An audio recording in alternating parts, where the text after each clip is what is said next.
Hello everyone. I am the storyteller and I am here to help you today. I know you use this video to fall asleep, so before that, like the video and subscribe to the channel. Also, where are you from and what time are you watching? Now get comfortable and relax. Everyone's laughing now. Phase 1, the unsettling mundane. Helsinki in October is a study in muted tones. The granite bones of the city, gray and resolute, glisten under a perpetual drizzle. The sky is a low ceiling of bruised cloud, and the Baltic Sea, visible at the end of every other street, is the color of lead. I've always found a strange comfort in this stoicism, this lack of pretense. It's a city that doesn't demand your happiness. It asks only for your presence, your quiet participation in its orderly rhythm. My life has mirrored this for years. I am Alara Virtanen, a technical translator.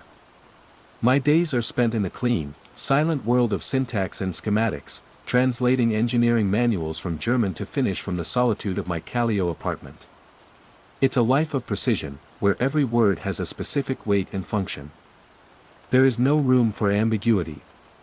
The first time I heard it, I was on the number 3 tram, rattling past the Kallio church.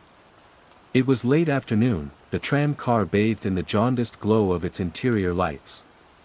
The carriage was quiet, filled with the usual assortment of Helsinki commuters, faces locked in neutral expressions, gazes directed at phones or out the rain-streaked windows. Then came the sound. It wasn't a giggle or a guffaw. It was a dry, papery chuckle. Ha! Ha ha! Like dead leaves skittering across pavement. I glanced up. An elderly man across the aisle was looking at the floor, a faint, almost imperceptible smile on his lips. His shoulders gave a little tremor, and the sound came again. Ha! Nobody else seemed to notice. I dismissed it. An old man, lost in a private memory. Eccentricity isn't a crime. A few days later, I was in the K-market on my street, standing in line with a basket containing rye bread, a carton of milk, and a bag of salty licorice. One of the long fluorescent tubes above the checkout lane flickered erratically. FCZT, FCZT, FCZT pop. A woman in front of me, her hair pulled back in a severe bun, let out a short, sharp bark of a laugh. A moment later, the young man behind me, headphones slung around his neck, echoed it with a soft chuckle. They didn't look at each other. Their eyes were fixed on the stuttering light. It was a shared moment, I told myself, a mutual acknowledgement of a minor annoyance. Still, the synchronicity of it snagged on my mind. It was like they were responding to a punchline only they could hear. I tried to push it away. The days were shortening at an alarming rate, the sun a brief, apologetic visitor. My workload was heavy. A particularly dense manual for a new type of industrial turbine was turning my brain to porridge. Stress, I reasoned. Seasonal affective disorder. My mind was simply looking for patterns in the noise, manufacturing significance where there was none. I was a translator, finding hidden connections was my job. It was bleeding into my life. I met my brother, Mikko, for coffee at a cafe on the Esplanade. Mikko is my opposite, broad-shouldered, effortlessly social, a sales manager who moves through the world with an unshakable confidence. He is my anchor to the normal. "You look tired, Alara," he said, stirring his cappuccino with unnecessary vigor. "Big project," I said. "Turbine specifications. It's dry. You need to get out more. Join a club. Go salsa dancing." He grinned, a flash of genuine, uncomplicated warmth. I hesitated, feeling foolish before I even began. "Mikko, have you noticed anything strange lately? Like, people's behavior?" He frowned. "Strange how? Other than the usual Helsinki gloom?" "I don't know," I mumbled, my gaze drifting to the window. "Sounds. People laughing at nothing." "Laughing?" He let out a real, booming laugh. "In Helsinki? Alara, we're Finns. We laugh twice a year, once at midsummer when we're drunk, and once when the Swedes lose at hockey. You're probably just hearing tourists. No, it's not like that. It's quiet and coordinated. I saw the look on his face. The gentle, patient condescension he reserved for my more esoteric anxieties. You've been cooped up with your German schematics for too long. You're getting weird. As he spoke, my eyes fixed on a man standing across the street, staring intently at a flock of pigeons pecking at a discarded pastry. The man was stocky, dressed in a dark coat. As one pigeon managed to snatch the largest piece and fly off, the man's head tilted back, and he let out a silent, convulsing laugh. His whole body shook with it, but no sound emerged. His eyes were wide, ecstatic. Then, just as suddenly, he stopped. His face went slack. He turned his head slowly and his gaze swept across the cafe window, passing over me without recognition before he turned and walked away. "What is it?" Miko asked, following my gaze. "Nothing," I said, my coffee suddenly tasting bitter. "You're right. I'm just tired." The feeling of being foolish was quickly being replaced by a low, persistent hum of dread. The following week, the mundane became the unnerving. The hints were no longer dismissible. They were coalescing into a question I couldn't ignore. The true moment of crystallization happened in an elevator in a downtown office building where I was dropping off a completed translation. It was a gleaming, modern lift, all brushed steel and recessed lighting. 4 other people were inside with me. A woman in a sharp business suit, a courier with a large envelope, and 2 young men in identical tech company hoodies. The elevator ascended in smooth silence. Then, somewhere around the 4th floor, it started. A single, dry heh from one of the tech brothers. A half-second later, the other one joined in. Then the businesswoman, a delicate, breathy chuckle that didn't match her severe expression. The courier snorted. It was a 4-part harmony of humorless sound, perfectly timed, rising and falling in a brief, shared cadence. I stood frozen, my back pressed against the cool steel wall. I was the only one silent. The elevator chimed, signaling the 7th floor. The laughter stopped as if a switch had been flipped. In perfect unison, all 4 of them turned their heads and looked at me. There was no malice in their eyes, no curiosity. There was nothing. It was the placid, unblinking stare of a doll. Their faces were blank canvases from which all emotion had been wiped. The doors slid open. Without another glance, they filed out, their footsteps echoing in the sudden, profound silence. I stayed in the elevator, my heart hammering against my ribs. I pressed the button for the ground floor, my hand trembling. The doors closed, sealing me in with the ghost of that shared, empty laughter and the memory of 4 pairs of vacant eyes. The city's stoicism no longer felt like a comfort. It felt like a mask, and I was beginning to see the unsettling grin peeking out from underneath. I started a journal that night. A simple, black moleskine. On the first page, I wrote. October 28th, something is wrong.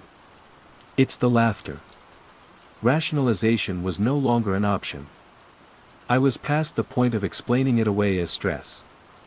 This was real. I just had to figure out what this was. My work suffered. The precise, logical world of turbine mechanics felt alien, a language from a reality that was rapidly receding. My reality was now the tram journeys where I'd count the chucklers. The trips to the supermarket that became surveillance missions. The quiet dread that settled in my stomach every time I stepped into a public space.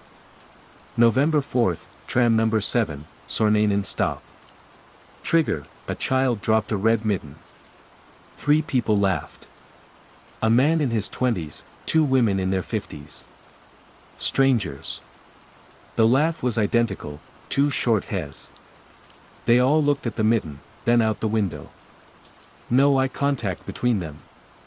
November 9th, Campy Shopping Center. Escalator. A high-pitched feedback whine from the PA system. Lasted maybe 2 seconds. At least a dozen people laughed. It rippled down the escalator. A cascade of dry amusement.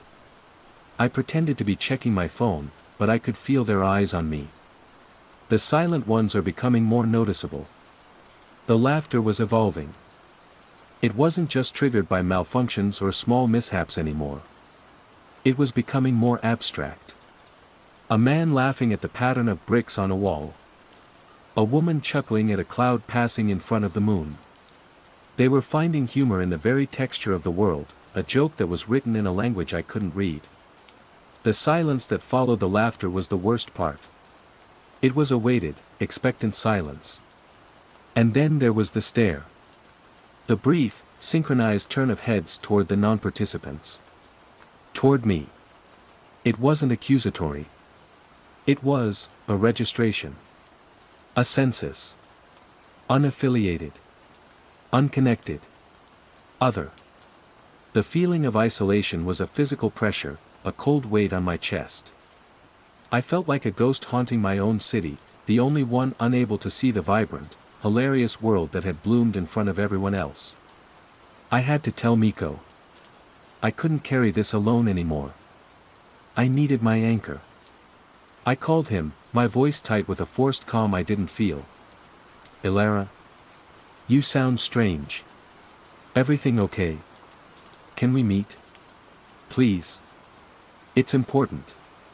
We met at the same cafe. This time, I came prepared. I brought the journal.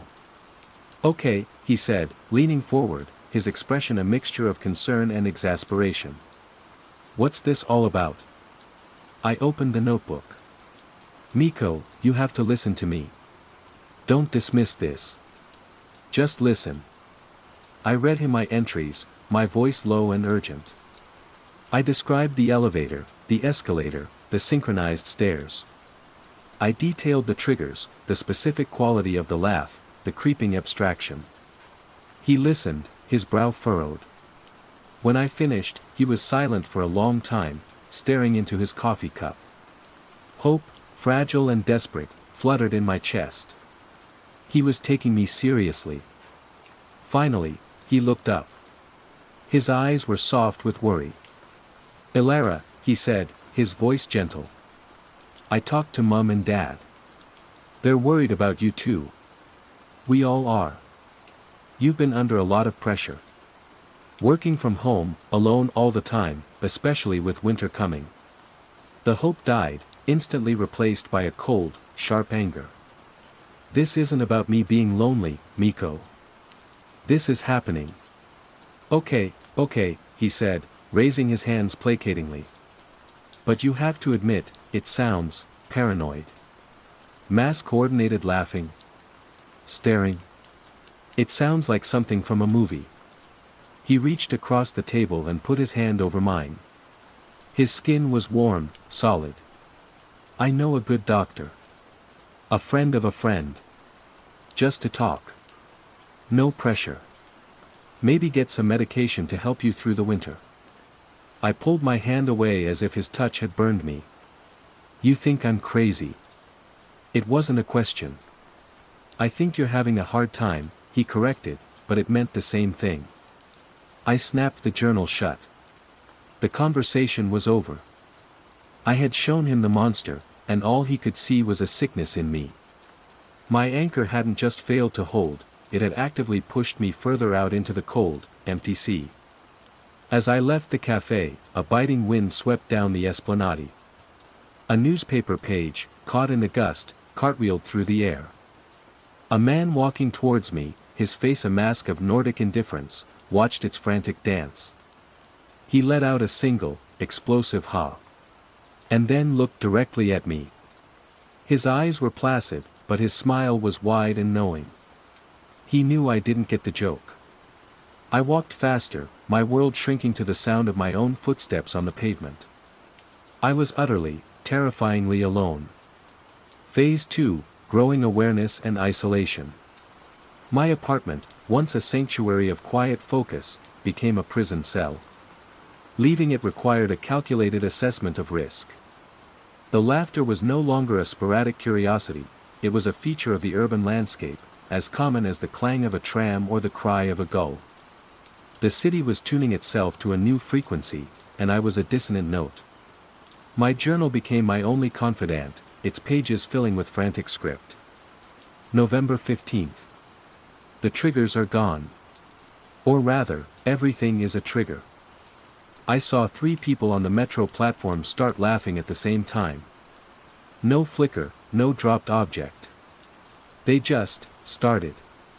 They laughed for exactly 7 seconds, then stopped.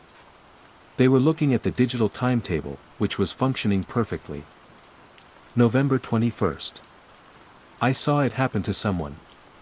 A young woman, a tourist, I think, was taking a photo of the Helsinki cathedral.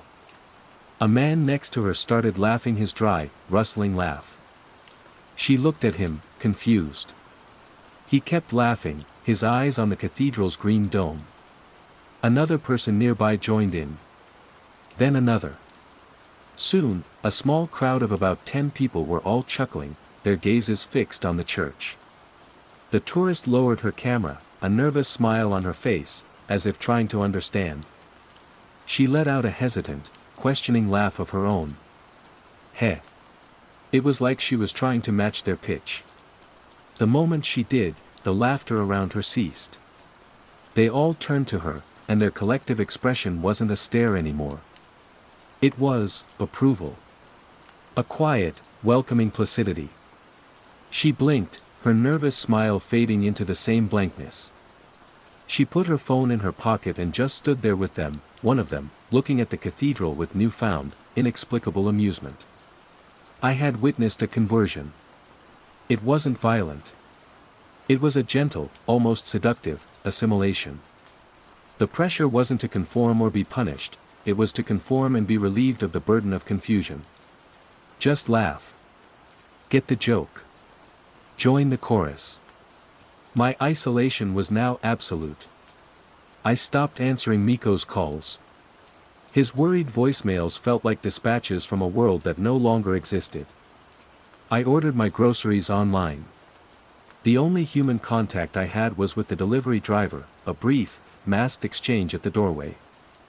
I would watch him walk away, waiting for the inevitable chuckle as he passed a lamppost or a crack in the pavement. Sometimes it came, sometimes it didn't. The unpredictability was its own form of torture. I turned to the digital world, the last refuge of the isolated. I spent nights falling down rabbit holes of forums and obscure blogs, my search terms growing more desperate. Synchronized public behavior.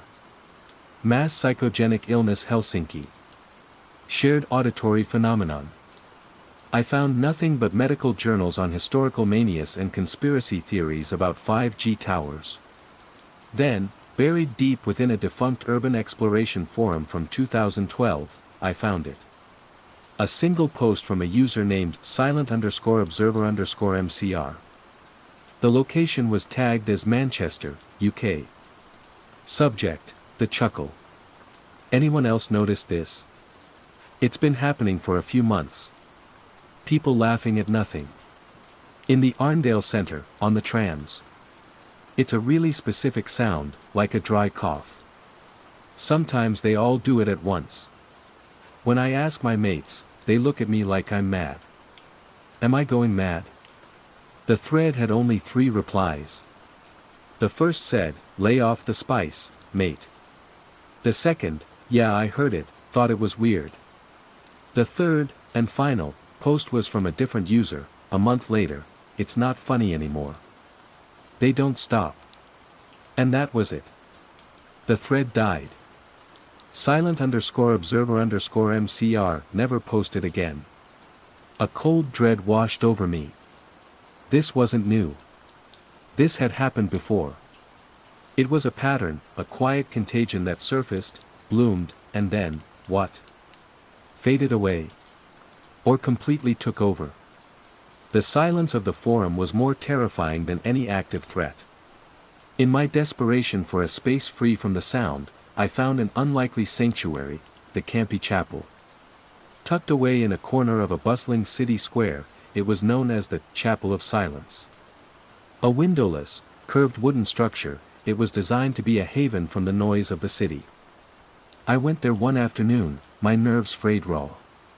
Inside, the silence was absolute. The air was cool and smelled of alder wood. The curved walls seemed to absorb not just sound, but anxiety itself.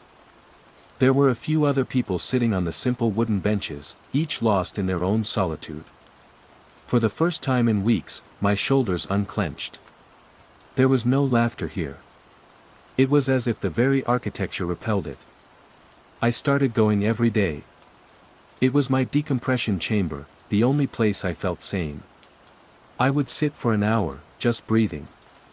The chapel had a caretaker, an old man named Henrik. He moved with a slow, deliberate grace, his face a roadmap of wrinkles. He never spoke, just polished the benches and straightened the hymn books with a quiet reverence. He seemed immune to the world outside, a fixture as permanent and silent as the chapel itself. One afternoon, as I was leaving, I saw him standing by the entrance, looking out at the square. A group of teenagers on skateboards clattered past, and two of them let out the familiar, dry laugh in perfect unison. Henrik watched them, his expression unreadable. I expected him to show confusion, or perhaps annoyance at the disruption. He showed neither. He simply nodded, a slow, almost imperceptible dip of his chin, as if acknowledging a known quantity. My subplot, my small mystery, became Henrik. Was he like me, an observer? Or was he something else? The silence he curated felt different from my silence. Mine was a defense. His felt, knowing. The nature of the contagion continued to shift. It was no longer just about laughter. Small, ritualistic behaviors began to attach themselves to it. After a shared chuckle, a person might tap their left temple twice with their index finger. Or they might adjust their collar, a sharp, specific tug. I saw it on the street, in cafes, through my apartment window. A laugh, then the tap. A laugh, then the tug. These weren't nervous tics, they were precise, replicated gestures. The city's population was developing a new, silent sign language, a liturgy of the mundane. One evening, I watched from my window as a woman waited at the pedestrian crossing. The light was red. The digital countdown showed 20 seconds. She was perfectly still. Then, a man waiting on the other side of the street let out a soft chuckle. As if on cue, the woman laughed too, the sound too faint for me to hear but the movement of her shoulders unmistakable. Then she raised her hand and neatly, precisely, tucked a strand of hair behind her right ear. Across the street, the man did the exact same thing. A perfect mirror image. The light changed to green. They crossed, passing each other without a flicker of recognition. It wasn't just a psychological contagion anymore. It was becoming organized. It was a system, intricate and bizarre, operating in plain sight. They weren't just laughing at the world, they were performing it. And the horror of it was that the performance was quiet, orderly, and, to anyone not looking for it, completely invisible. The world hadn't gone mad in a storm of chaos. It was quietly, calmly, and efficiently rewriting its own operating system. And I was living in a deprecated version, a ghost in their new machine. The need to understand, to find someone else who saw, became an obsession. I decided to approach Henrik. He was my only lead, my only hope of finding a language for the madness. The next day, I went to the chapel with a knot of fear and resolve in my stomach. I would break the silence, even if it meant being cast out from my only refuge. Phase 3, the nature of the threat and escalation. I waited until the last person had left the campy chapel, leaving just me and Henrik. He was wiping down the smooth wooden benches with a soft cloth, his movements rhythmic and unhurried. The silence was so profound I could hear the fabric whispering against the wood. Henrik. My voice sounded like a gunshot, a violation of the sacred quiet. He stopped his work but didn't turn around immediately. He finished his wipe, folded the cloth with meticulous care, and then finally faced me. His eyes, pale blue and surrounded by a web of lines, held a deep, weary patience. "I have to ask you something," I said, my heart pounding. "You see it, don't you? The laughter." A flicker of something, not surprise, but acknowledgement, passed through his eyes. He gave a slow, deliberate nod. "Some sounds are older than these walls," he said, his voice raspy from disuse. "They just find new ways to be heard." Relief washed over me so intensely I felt dizzy. I wasn't alone. "What is it? What's happening?" He gestured to the bench beside him, and I sat. "This place," he began, his gaze sweeping across the curved interior, "it is built from alder. The old stories say alder is a quiet tree. It doesn't like to gossip. It keeps secrets. The sounds of the city, the new sounds, they don't like it in here. They get tangled in the grain of the wood." "New sounds?" I repeated, leaning in. "But it's not a sound. It's people. The people are just the speakers," he said, a faint, sad smile touching his lips. "The sound comes first. It's a signal. A frequency. It's always been there, under the noise of what we call reality. Like a radio station playing static for 1,000 years. But now, something has tuned the dial." His explanation was folklore, not science, but it resonated with a terrifying truth. It wasn't a virus or a poison. It was something more fundamental. A signal for what? "To see the pattern," he said. "To understand the joke."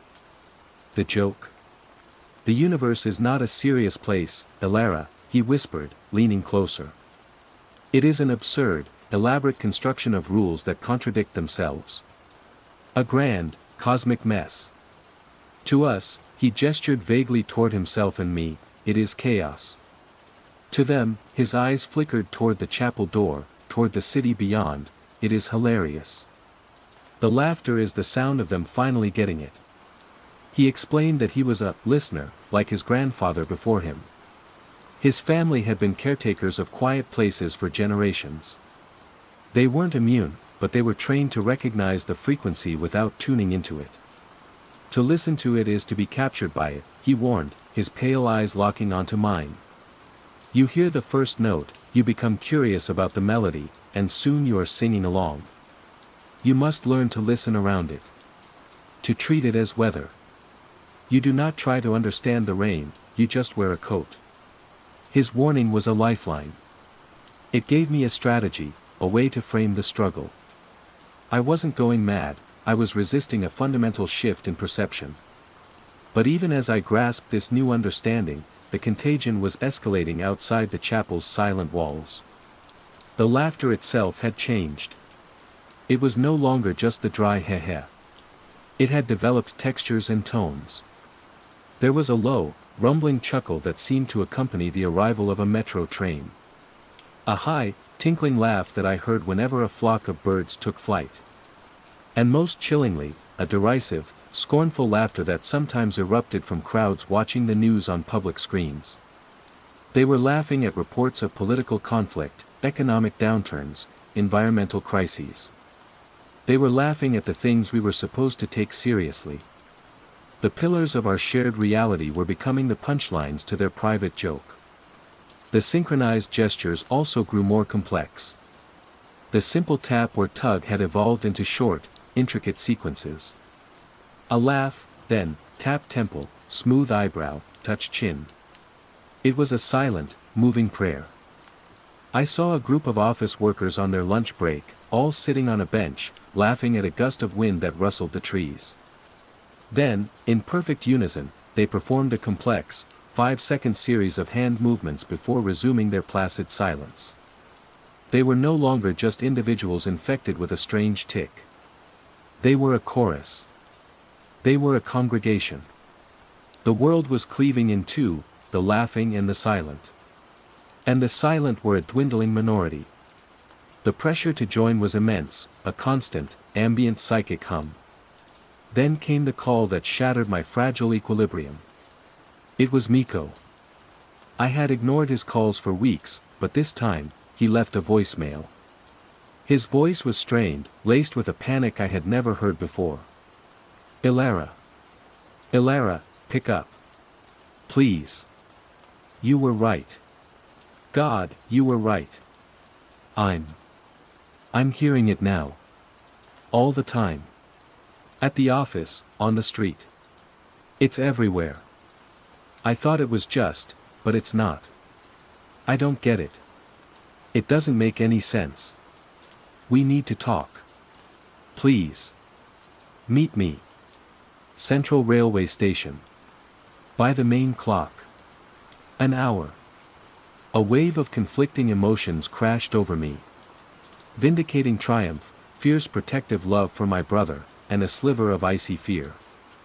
He heard it. He hadn't been assimilated, he was on the edge, confused and terrified, just as I had been. He needed me. My anchor needed me. I'm coming, I texted back, my fingers flying. I broke my own rule. I left the safety of my apartment and plunged into the heart of the city's network. The Central Railway Station was a cathedral of granite and glass, its cavernous main hall always teeming with people. As I walked through the doors, the ambient sound of the station felt different.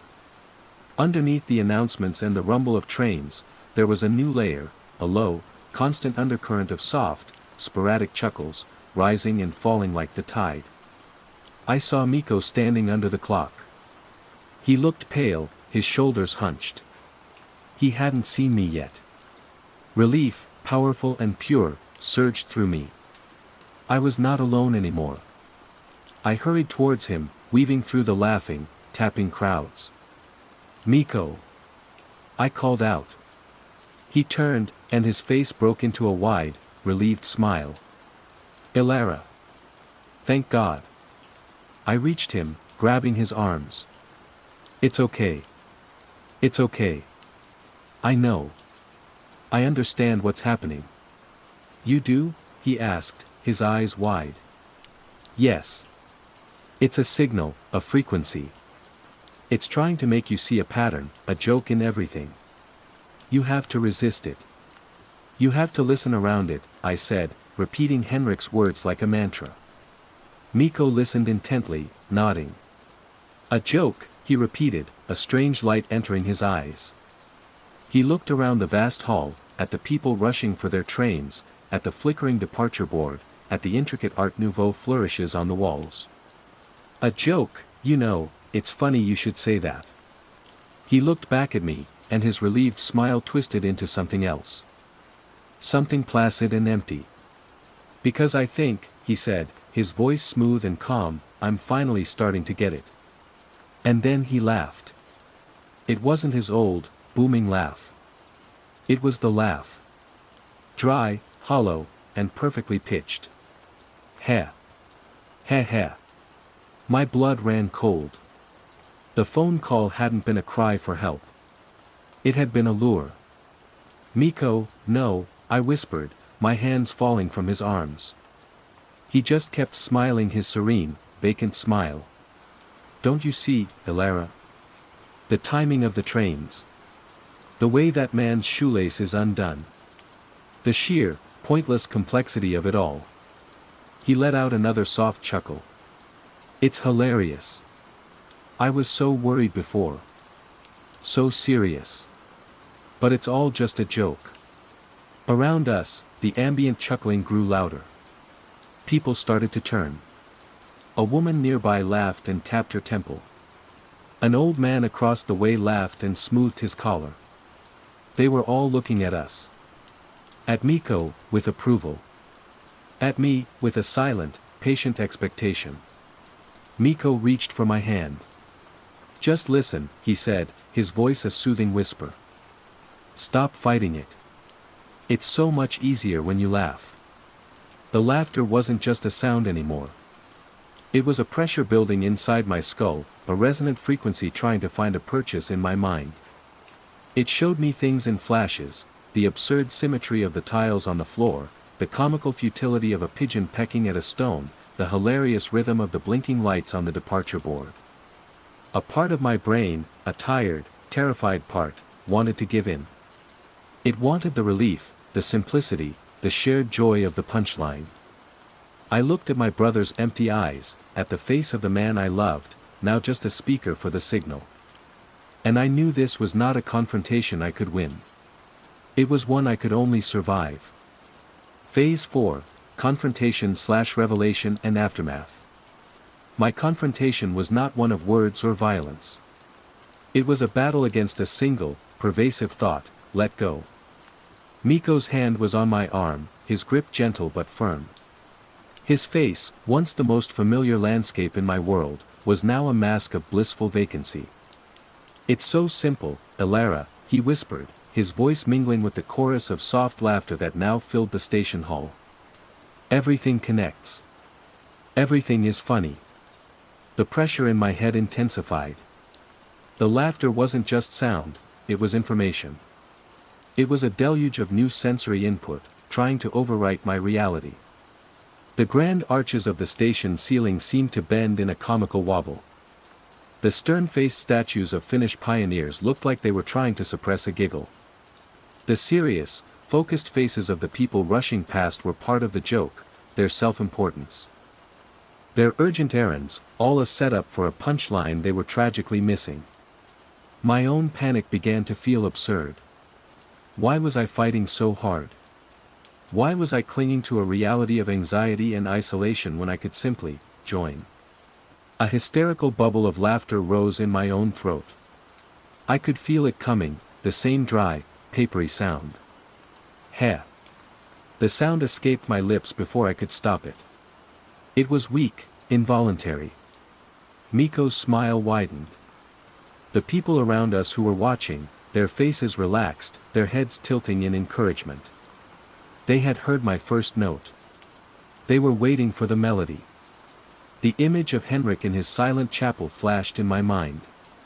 To listen to it is to be captured by it. You must listen around it. I ripped my arm from Miko's grasp. The motion was jarring, a splash of chaotic energy in their sea of placid amusement. I didn't run. I walked. Fast.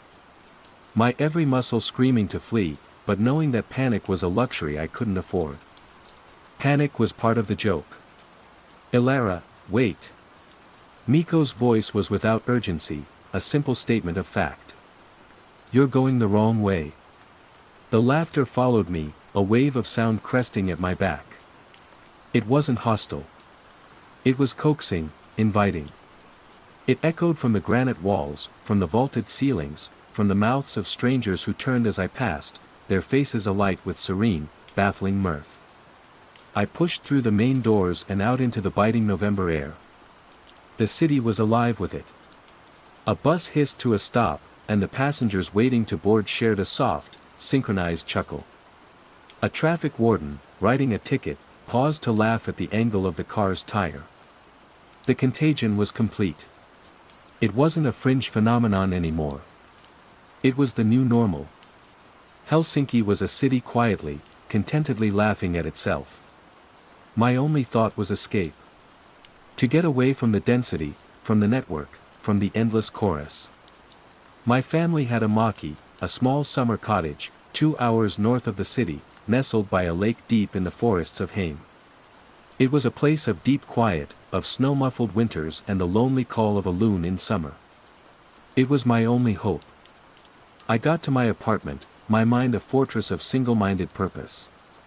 Pack. Car keys. Leave. I moved on autopilot, ignoring the faint sounds of laughter from the apartments around me, seeping through the walls. I threw a bag together, clothes, my journal, the last of the rye bread. As I was about to leave, I looked out my window one last time at the streets of Kallio. Below, life went on, but it was a performance. People walked, shopped, waited for trams, all with the same placid smiles, occasionally punctuated by a shared laugh, a shared ritualistic gesture. They were all tuned in. The city was a single, humming organism, and I was a foreign body being expelled. The drive out of the city was a journey through a surreal landscape. The radio was useless. Every station, between songs or during news bulletins, was filled with the faint, dry static of the laugh. I turned it off, but I could still feel it. I saw a family in the car next to me at a traffic light, all four of them, parents and two children, laughing softly at the red light, their heads moving in perfect, eerie unison. As the dense suburbs gave way to pine and birch forests, the feeling began to recede. The network thinned. The signal weakened. With every kilometer I put between myself and Helsinki, the pressure in my skull lessened. The desperate urge to find the punchline faded, leaving behind the exhaustion of a battle fought and barely won. I arrived at the Maki as dusk was settling. The air was crisp and cold, smelling of pine needles and damp earth. The silence was absolute, a thick, heavy blanket. I unlocked the door and stepped into the cold, familiar dark. I didn't turn on the lights. I stood in the middle of the room and just listened to the nothingness. For the first time in months, I felt a flicker of peace. But the peace is fragile. The revelation I carry is not a solution, it's a curse. The contagion is not a disease that can be cured. It's a perception of reality, a different way of being. Henrik was right. The universe is a joke. The horror is not that everyone is going mad. The horror is that they might be right. I have been here for 3 weeks. The snow has come, muffling the world in white. I am safe from the network, from the overwhelming chorus of the city. But I am not free. The signal may be weak out here, but I know the frequency now. I am attuned to it. Sometimes, I catch myself. I'll be looking at the intricate, fractal patterns of frost on the windowpane, and a bubble of amusement will rise in my chest. I'll see a line of ants marching with pointless determination across the floorboards, and for a fleeting second, I almost get it. I almost understand the joke. I have to actively fight it, every day. I focus on concrete tasks. Chopping wood. Reading old books. Writing in this journal. I am rebuilding my reality from the ground up, based on the old rules of seriousness and consequence. But the contagion is not just external anymore. It's a seed planted in my own mind, waiting for a moment of weakness. Last night, I heard a faint sound on the wind, a dry, rustling sound like skittering leaves. Was it just the wind? Or was it an echo from the laughing city, a reminder that the network is always there, waiting? I live in the silence now, a hermit in a world I no longer fully belong to. I am the last member of a dwindling audience, stubbornly refusing to laugh. I escaped the city, but I can never escape the knowledge of what it became. I can never unhear the signal. I spend my days trying to forget, and my nights dreading the moment I might fail. Just now, I was looking out at the frozen lake. The setting sun hit a shard of ice at a peculiar angle, making it glitter with a sudden, brilliant flash of light. It was beautiful. It was startling. And for a terrifying, unbearable second, it was the funniest thing I had ever seen. The quiet contagion, the yellow hour. Phase 1, the unsettling mundane. It began with the light. My mother used to say that every house holds the memory of its light. The way the morning sun cut across the kitchen floor, the soft blue of twilight in the den, the orange glow from the street lamp that painted a rectangle on the bedroom ceiling. After she died, and I was left rattling around inside the craftsman home in Cedar Creek where I'd grown up, I started to notice those memories more acutely. Her absence had sharpened my senses to the small constants of the house, the things she had seen every day. The low hum of the refrigerator, the groan of the floorboards on the landing, the light. I work from home as a graphic designer, a job that requires a fussy attention to hue and saturation. My world is Pantone chips and hex codes, the subtle difference between eggshell and ivory. Maybe that's why I was the first to notice when one of those constants fractured. It happened on a Tuesday in late September. Portland's usual gray flannel sky had been pulled back, revealing a crisp, brilliant blue. I was at my desk in the spare bedroom upstairs, trying to coax a logo for a sustainable dog biscuit company into existence. My monitor, calibrated to within an inch of its life, showed a perfect, earthy green. I glanced out the window, looking at the real-life green of Mrs. Gable's prize-winning lawn next door. The clock on my screen flipped to 3:17 p.m. And the world turned yellow. It wasn't a gentle, golden hour warmth. This was a chemical yellow, the color of old celluloid, of faded photographs left too long in the sun. It was as if a jaundiced filter had been dropped over the entire neighborhood. The verdant green of Mrs. Gable's lawn became a sickly chartreuse. The blue sky turned a strange, bruised teal. The white trim on my window frame looked like old teeth. I blinked hard, rubbing my eyes. I strained. Too much screen time. I stood up, walked to the window, and pressed my forehead against the cool glass. The color was still there, bathing everything in its bilious glow. It felt wrong. Deeply, fundamentally wrong. I looked at my own hands. The skin was sallow, the half-moons of my fingernails a pale, waxy lemon. I checked the clock again. 3:17 p.m. I watched it tick over to 3:18 p.m. As the seconds changed, the yellow tint receded. Not instantly, but like a tide of foul water draining away, leaving the world's true colors saturated and almost shockingly bright in its wake. The sky was blue again. The lawn was green. My hands were my own. I shook my head, a tremor running through me. Weird, I muttered to the empty room. I chalked it up to a migraine aura, a trick of the light through the high, thin clouds that were starting to gather, the atmospheric haze from some distant wildfire. Portland had its share of strange skies. It was easy enough to explain away. I went back to my desk and forced myself to focus on the dog biscuits. But the next day, it happened again. 3:17 p.m. The world outside my window submerged in that same unhealthy yellow. This time, I was prepared.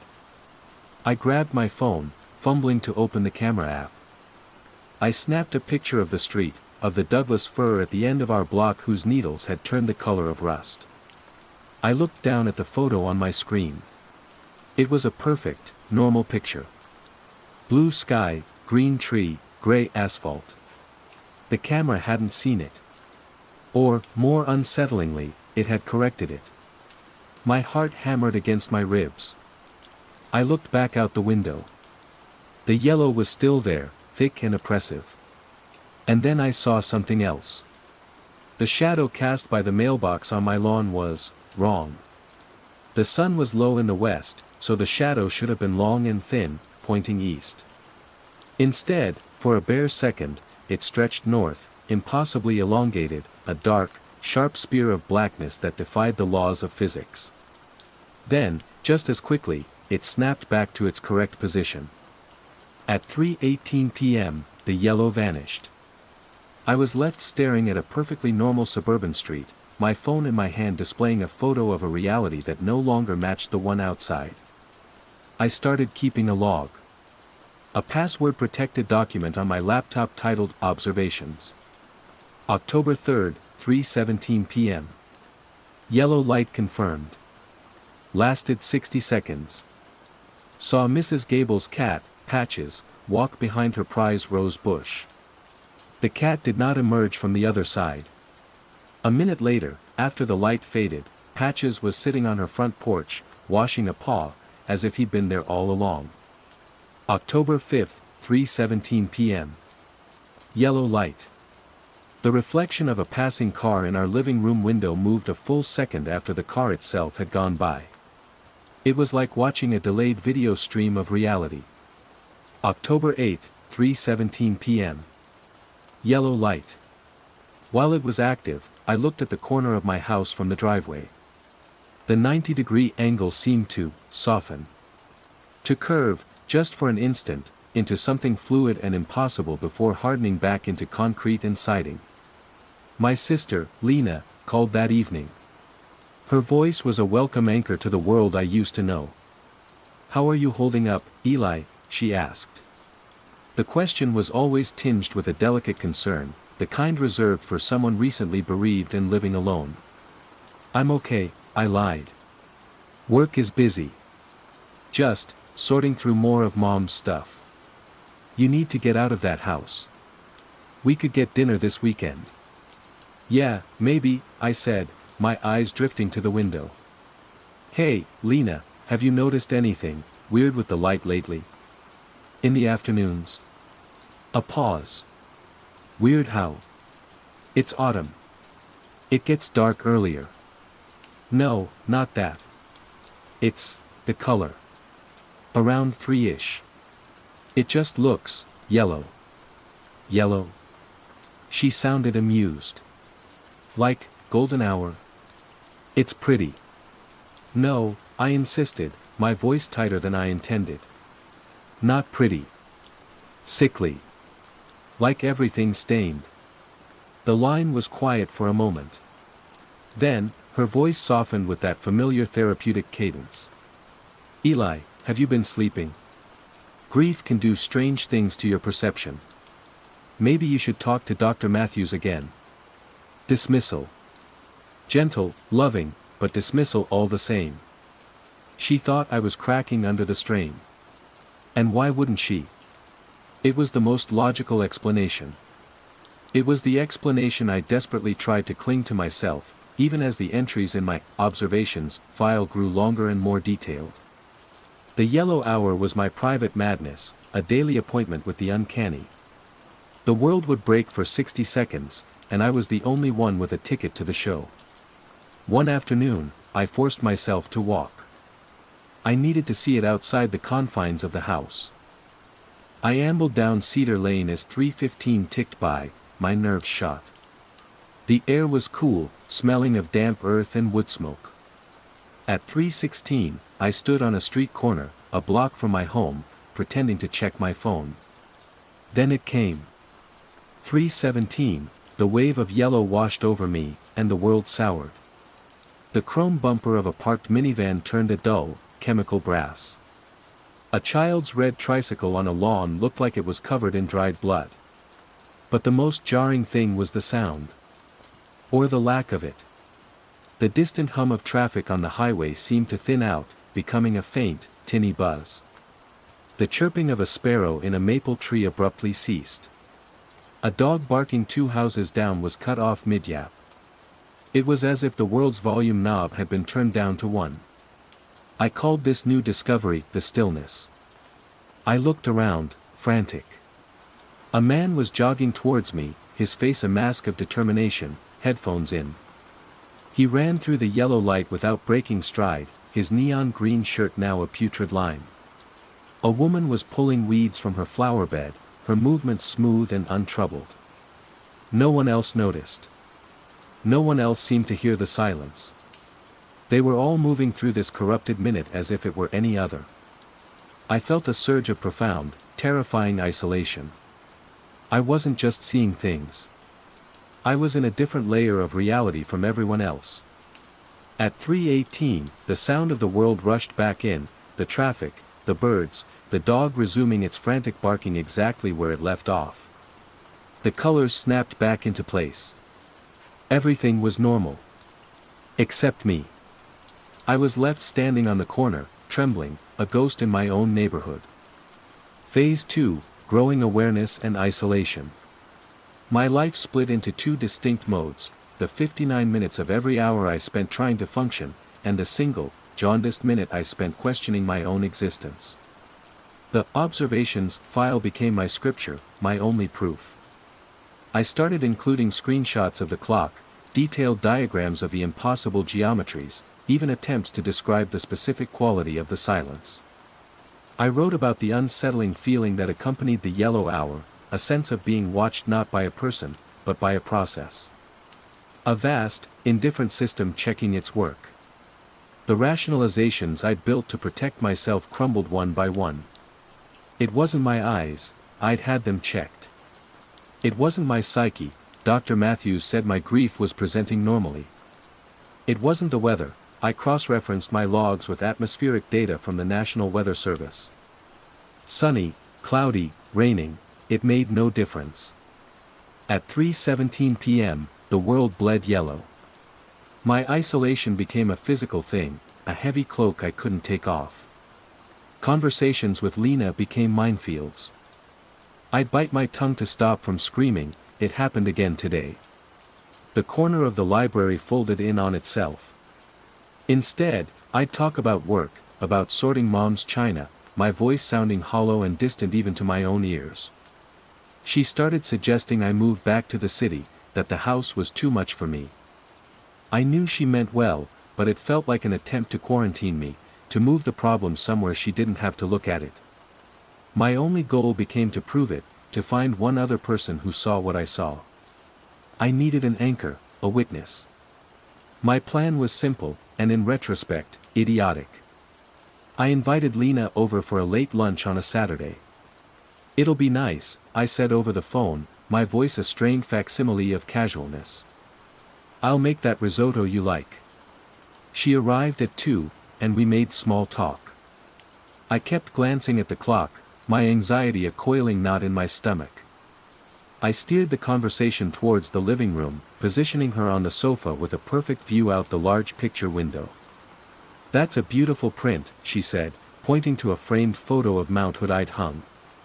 "Yeah, Mom always loved the mountain," I replied, my eyes fixed on the digital clock on the cable box. 3:16 p.m. My heart was a trip hammer. "Hey, look at the light," I said, trying to sound offhand. "It's starting to get that golden hour look." She glanced outside. "It's a little gray, Eli. I think it's going to rain." 3:17 p.m. The change swept through the room. The beige walls turned a sickly ochre.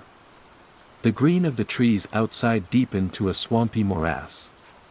The very air in the room seemed to thicken, tinted and foul. The stillness descended, muffling the hum of the house. I stared at Lena, my eyes wide with a desperate plea. "There," I breathed. "You see it now, right? The color. Look." She looked out the window, then back at me. Her brow was furrowed, but not with awe or confusion. It was with deep, heartbreaking concern. "Eli, what are you talking about? It's just an overcast afternoon." "No. No, look at it. It's yellow. Everything is yellow." My voice cracked. I pointed a trembling finger at the window. "The whole world is yellow." She stood up and walked over to me, placing a cool hand on my forehead as if checking for a fever. "Honey, it's not yellow. Nothing has changed." She looked into my eyes, and I saw not a flicker of recognition, only a profound and bottomless pity. I think maybe we should call Dr. Matthews together." The world snapped back to normal at 3:18 p.m. The colors returned. The sounds rushed in. But the damage was done. The look on Lena's face was worse than any impossible geometry. In her reality, her brother had just had a frantic, delusional episode in the middle of their living room. In my reality, I had been proven utterly, terrifyingly alone. After she left, promising to call later, I sank to the floor, the risotto forgotten on the stove. The contagion wasn't the yellow light. The contagion was the blindness to it. I was the one who was immune, the glitch in the system, and my immunity was driving me mad. Desperate, I turned to the one place where madness is currency, the internet. I spent nights falling down rabbit holes of fringe science forums, paranormal subreddits, and blogs dedicated to glitches in the matrix. Most of it was nonsense, stories of duplicated cats and time slips that felt more like fiction than fact. I searched for yellow light phenomenon, daily reality shift, silent minute, 3:17 p.m. I found nothing. It was too specific, too personal.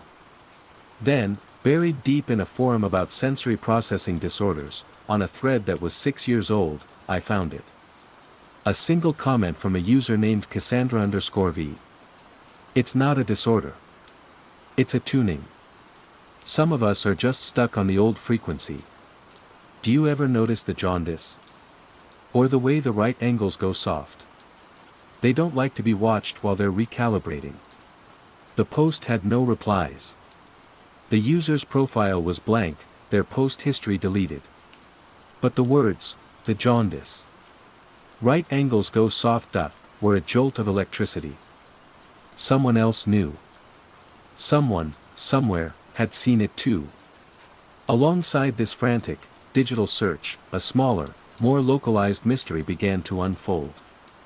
It centered on Mrs. Gable next door. She was in her 80s, a sweet, gossipy woman who had known me since I was a boy. I started watching her more closely during the yellow hour. She would be in her garden, tending her roses, oblivious. But her movements, they were too perfect. One afternoon, I watched from my window as she snipped a dead rose from a bush. She turned, placed it in her wicker basket, turned back to the bush, and then her hand moved again, snipping the air where the rose had just been. It was a behavioral loop, a tiny, skipped frame in her personal timeline. A few days later, I saw her watering her petunias. She methodically watered each plant in a row, reached the end, and then, without pause, started again at the beginning, her expression placid and untroubled, watering the already soaked soil. The sight was more disturbing than the stretching shadows.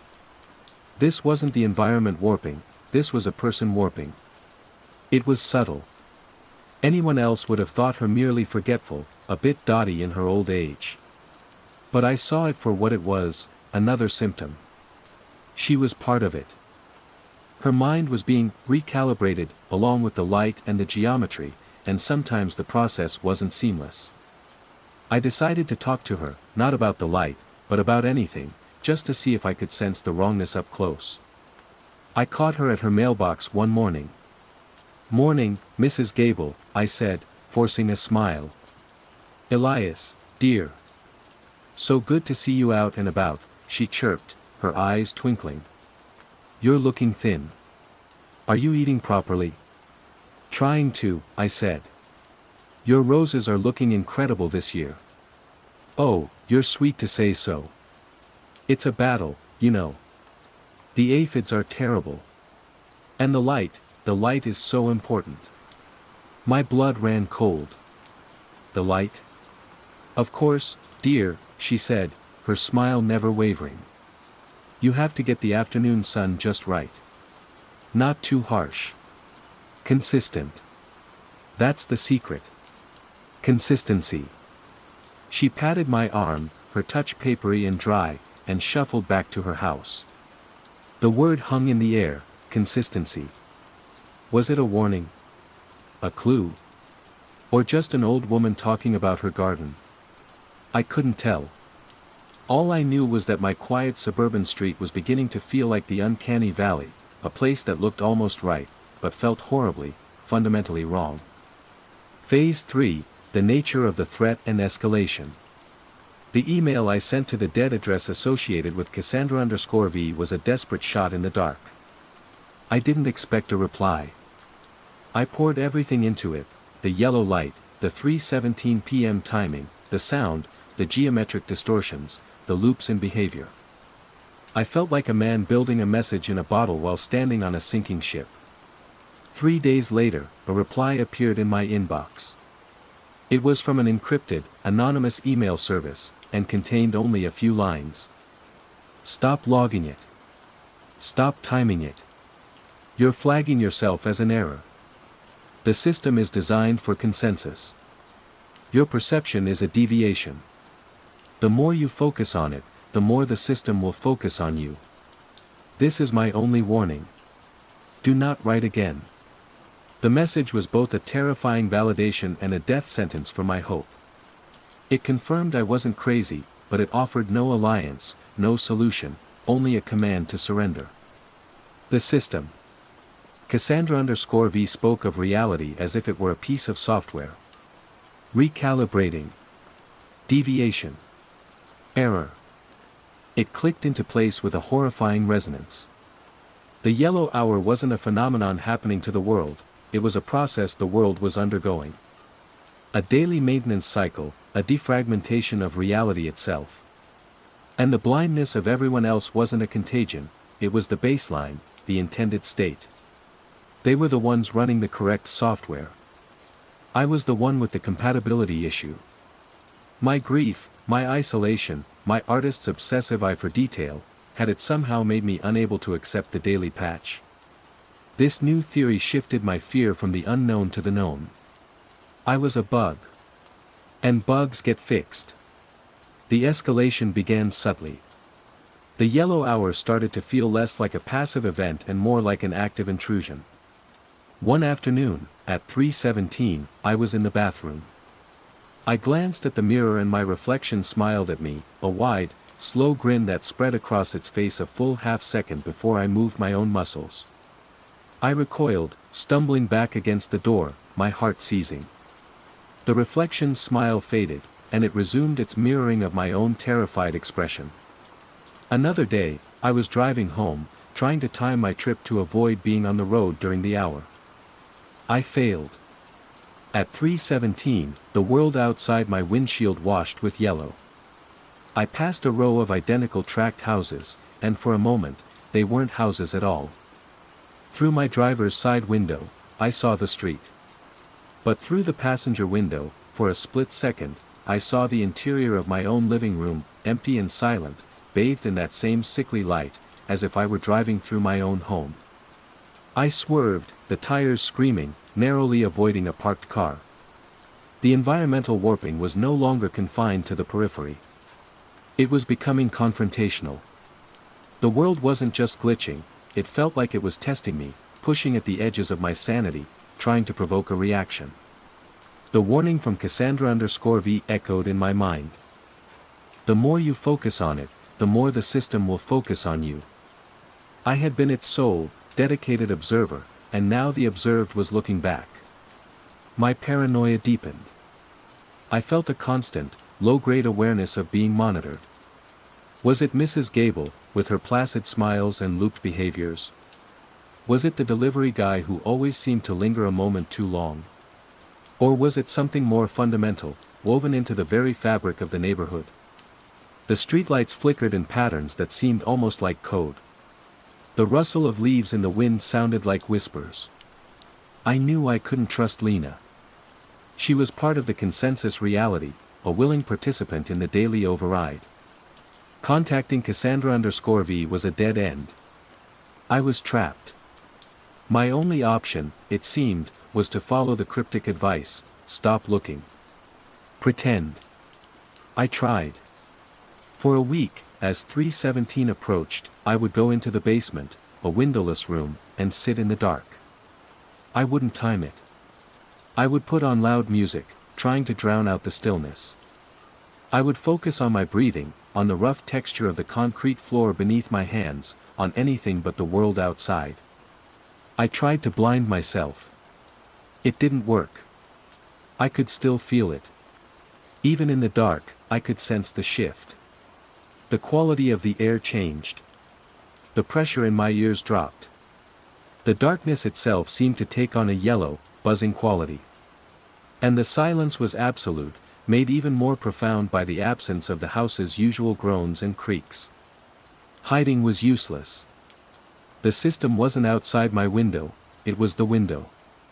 It was the house. It was everything. One afternoon, I broke. The claustrophobia was too much. I had to see it again, to face it.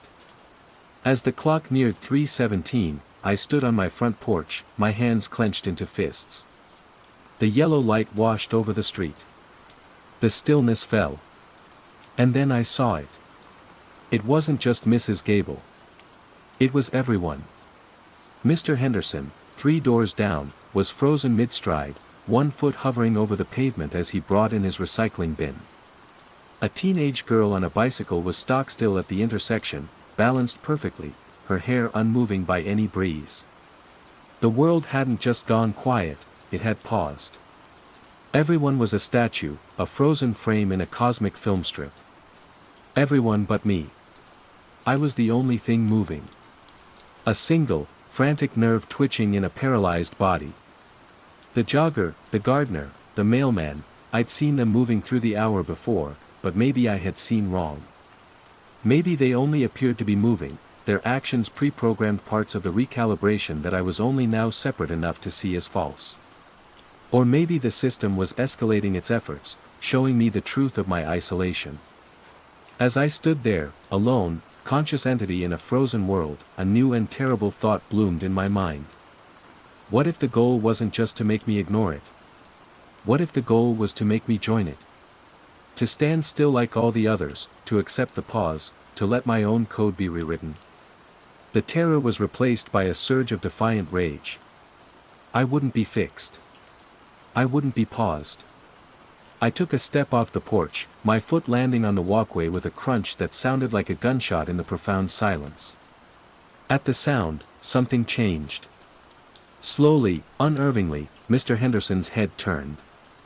His body remained frozen, but his head rotated on his neck with a smooth, unnatural motion, his eyes, blank and unfocused, fixing on me. Then the girl on the bike. Her head turned.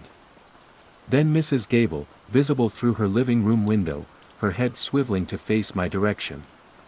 One by one, the frozen people of Cedar Creek turned their heads to stare at the anomaly. To stare at me. Their expressions were not hostile. They were not anything. They were blank, like the faces of dolls, the neutral gaze of 1,000 security cameras all pointing at a single error. The system was focusing on me. And it was using the bodies of my neighbors as its eyes. At 3:18, the world snapped back into motion. Mr. Henderson completed his step. The girl on the bike pushed off. Mrs. Gable turned away from the window. Everything was normal again. But now I knew. I was not just an observer. I was a target. And my quiet, suburban prison had just grown teeth. Phase 4, Confrontation/Revelation and Aftermath. The experience of being stared at by a frozen neighborhood broke something in me. The slow, creeping dread I'd lived with for months coalesced into a single, sharp point of terror. Cassandra_VS warning was no longer a theory, it was a physical reality. I was the nail that stuck up, and the hammer was the world itself. I had two choices. I could succumb, allow myself to be fixed, whatever that meant. Maybe one day I'd just stop noticing the yellow. I'd water the same plant twice and think nothing of it. My personal reality would be seamlessly merged with the consensus. The thought was as terrifying as death. Or, I could force a confrontation. If the system reacted to my awareness, what would it do if I broadcasted that awareness? If I stood in the heart of the machine during its most vulnerable moment and screamed? It was a desperate, suicidal impulse, born of sheer psychological exhaustion. I couldn't live in the margins of reality anymore. I had to know what was on the other side of the veil. My plan was simple and insane. I chose the Cedar Creek Public Library. It was a nexus of the town's quiet life, a place of silent, shared existence. It would be full of people at 3 p.m. on a weekday afternoon. Full of nodes in the network. I walked there, feeling strangely calm. The world felt thin, brittle. The trees, the houses, the cars, they all looked like set dressing for a play whose final act was about to begin. I entered the library. The familiar smell of old paper and dust filled my lungs. I saw people scattered among the stacks and at the long oak tables, students hunched over laptops, elderly men reading newspapers, a mother quietly reading a picture book to her child. They were all cells of the organism I was about to provoke. I found a spot in the center of the main reading room and sat down, my eyes on the large, institutional clock on the wall. My heart beat a slow, heavy rhythm against my ribs. 3:15, the librarian shushed a teenager whose phone had chirped. The sound was comforting in its normality. 3:16, I took a deep breath. My hands were slick with sweat. I looked around at the faces, placid and unaware. Did they have lives? Or were they just programs, running their scripts until the daily update? 3:17. The light that streamed through the tall arched windows shifted, instantly and completely, to that familiar, foul yellow. The room was plunged into the jaundiced glow. The stillness fell like a blanket, smothering the faint whispers, the rustle of pages, the hum of the computers. And everything stopped. The librarian's hand, raised to push her glasses up her nose, froze an inch from her face. The student typing at the next table was halted, his fingers hovering over the keyboard. The child looking up at his mother was caught with a look of wonder on his face, his mouth open in a silent bow. Every single person in the library was perfectly, utterly still. They were paused. This was it. My moment. My chance to scream, to shatter the silence, to force the system's hand. I pushed my chair back, the scrape of its legs on the floor sounding like a profane roar in the absolute quiet. I opened my mouth to shout. But the words never came. Because they all turned their heads to look at me. Not just a few of them. Every single person. The librarian, the student, the old man, the mother, even the small child. In perfect, silent unison, their heads swiveled on their frozen bodies, their necks turning with that same, smooth, non-human motion I had seen on my street. 100 pairs of eyes, all devoid of expression, all fixed on me. There was no anger in their gaze. No curiosity. There was only a profound, bottomless emptiness. It was the look of a system recognizing a foreign element. The dispassionate stare of an antivirus program that has located a threat. He is the anomaly. He is the one who is not paused. He is the error that needs to be purged. In that terrible, silent moment of collective focus, I finally understood. The horror wasn't the yellow light or the warped streets. The horror was them. The horror was the consensus. I wasn't fighting against a flaw in reality, I was fighting against reality itself. And it was looking back at me through the eyes of everyone I had ever known. My defiance evaporated, replaced by a primal, instinctual fear. To scream now would be to announce my own deletion. It would be the final, fatal error message. Slowly, deliberately, I closed my mouth. I reached out a trembling hand and pulled my chair back in, the sound impossibly loud. I sat down. I lowered my gaze to the table, focusing on the wood grain. I made myself small. I made myself quiet. I joined the stillness. I don't know how long I sat there, but it felt like an eternity. Then, one by one, the heads turned away. The librarian's gaze swiveled back to the front. The student's eyes returned to his screen. The child looked back at his mother. They retracted their attention from me, the error now classified as dormant. The clock on the wall ticked to 3:18. Sound and motion rushed back into the room. The librarian pushed her glasses up her nose. The student's fingers clattered on the keyboard. The child said, again, "Mommy." No one looked at me. No one seemed to remember the long, silent second when their entire consciousness had been aimed at me like a weapon.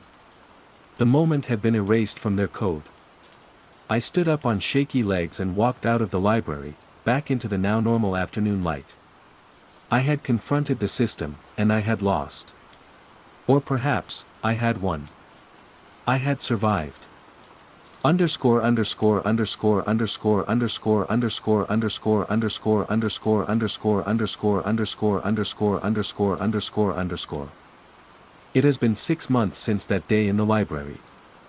I still live in my mother's house. I still work on logos for companies that sell things people don't need.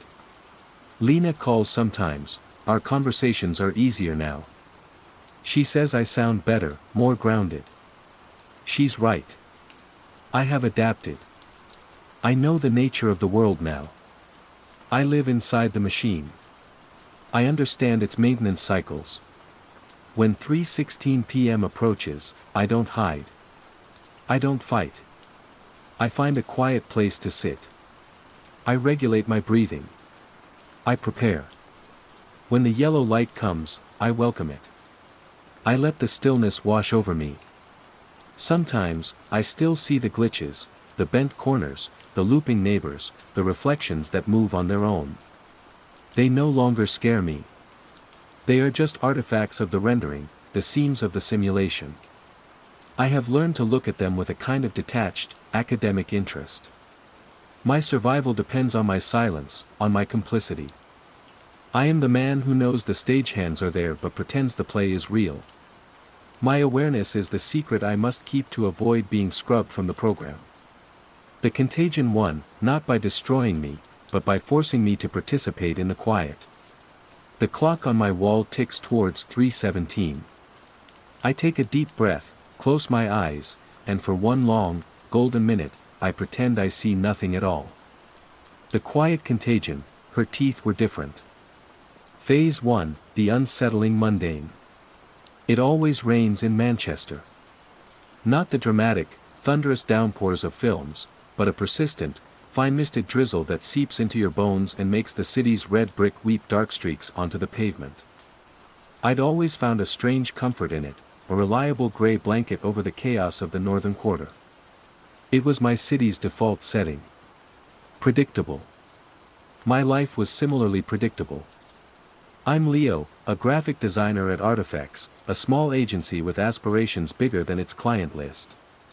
My routine was a well-worn groove in the vinyl of my existence, the 7:42 a.m. tram from Didsbury, the screech of its wheels a familiar song, a flat white from the Pret on Cross Street, the low hum of IMAX in our open-plan office, lunch at my desk, and the tram ride home, tracing my morning in reverse. The highlight of my week was visiting my mum at her care home in Salford Keys, where we'd sit in mutual, comfortable silence as she navigated the foggy labyrinth of her dementia. The groove cracked the Tuesday Charlotte came back from holiday. She'd been in Tenerife for 2 weeks, sending relentlessly sunny pictures to the company WhatsApp group that made our Manchester office feel even more like a submarine.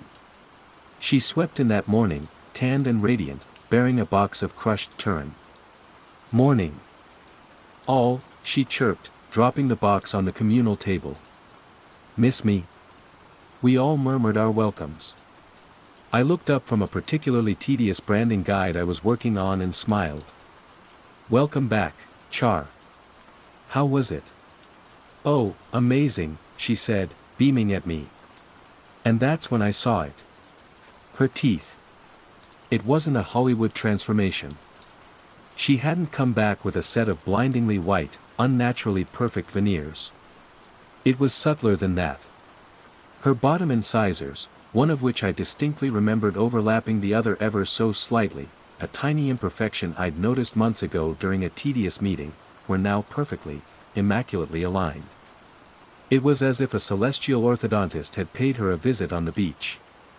I blinked, shaking my head. Veneers, I thought. Or maybe she finished her Invisalign. People do that. It was a perfectly rational explanation. I pushed it from my mind. But then she held the smile. It wasn't a malicious grin, just prolonged. It stayed plastered on her face a full 2 seconds after the social contract for smiling had expired. Her eyes, usually sparkling with wit, were placid.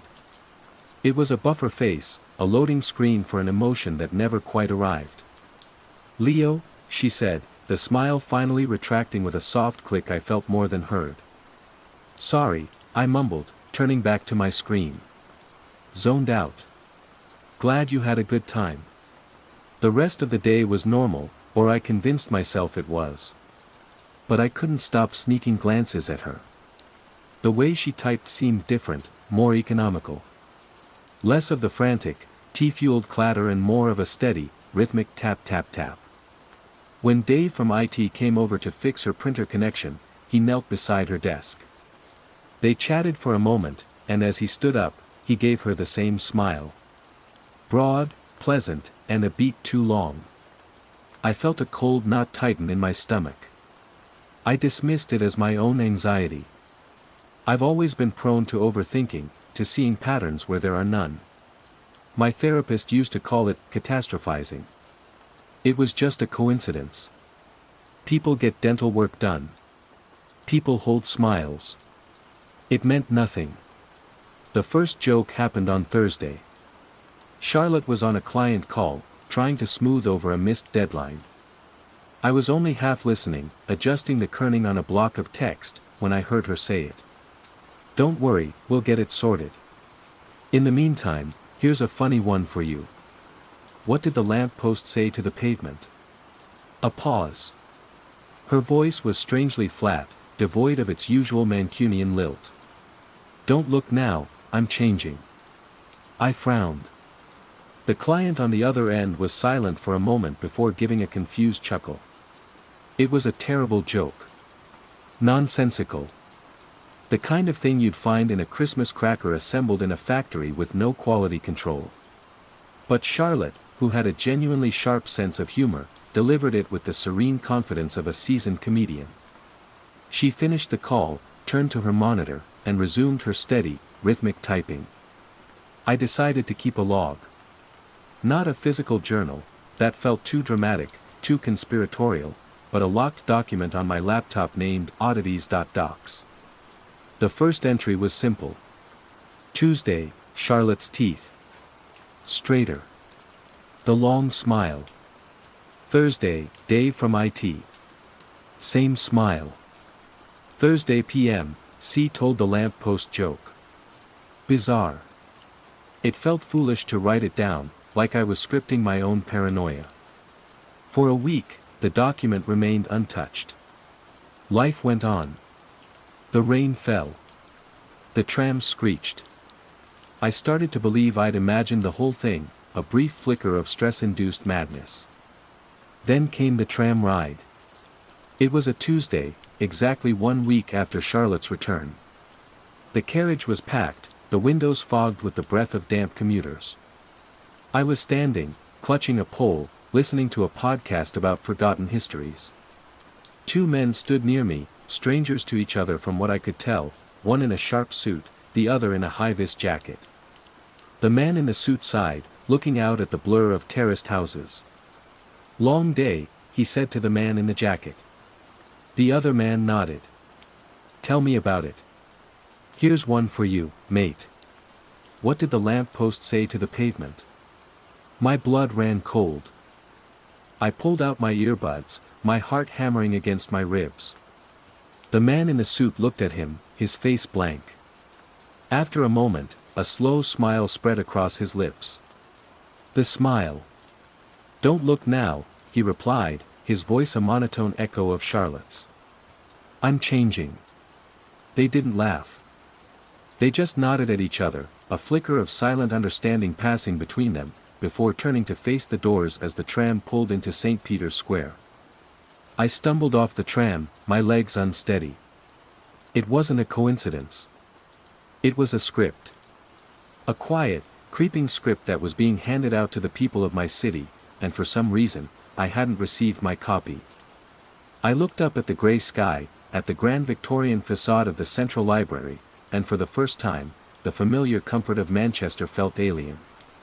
The city was still there, the bricks were still red, but something fundamental had been rewritten in a language I didn't understand. The drizzle on my face no longer felt like a blanket, it felt like static. That night, I opened oddities.docs again. My hands trembled as I typed. 2 men on the tram. Strangers. The same joke. The same delivery. The same smile. It's spreading. I stared at the blinking cursor, the empty space on the page, a vast expanse of unknown terror. What was happening to us? I minimized the window and brought up a picture of my mum. She was smiling a real smile, her teeth endearingly crooked, her eyes crinkling at the corners. I had to protect that smile. I had to understand what was trying to erase it. Phase 2, growing awareness and isolation. The world didn't end in a bang, but in a series of quiet revisions. The next few weeks were a slow-motion descent into a very personal hell. The anomaly, which I had started to call the revision in my increasingly detailed log, was no longer a flicker in my peripheral vision. It was front and center. The changes were subtle, insidious. It was the way people's gestures became more efficient. No more nervous fidgeting, no tapping fingers on desks, no scratching of heads. Movements were deliberate, trimmed of all superfluous human static. It was in their speech. The wonderful, varied tapestry of the Mancunian accent began to fray. The melodic up-talk at the end of questions flattened into statements. The affectionate "our kid" vanished from conversations.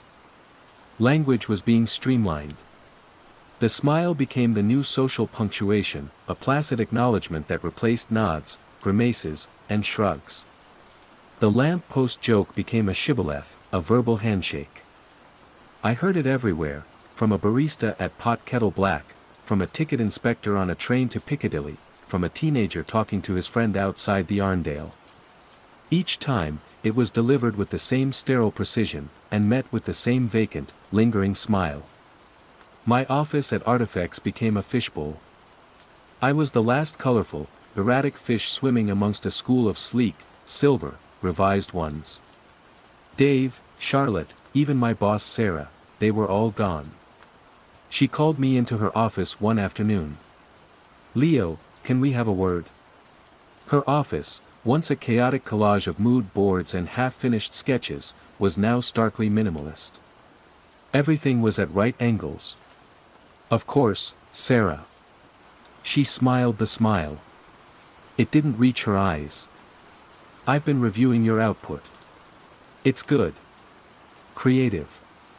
But, it's a little messy.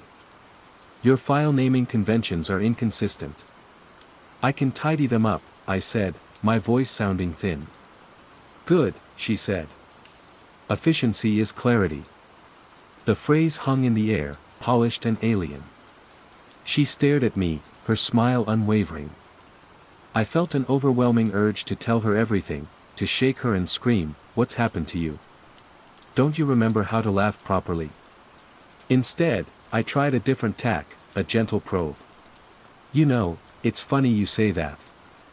I feel like everything's getting a bit streamlined lately. Charlotte seems so much more focused since her holiday.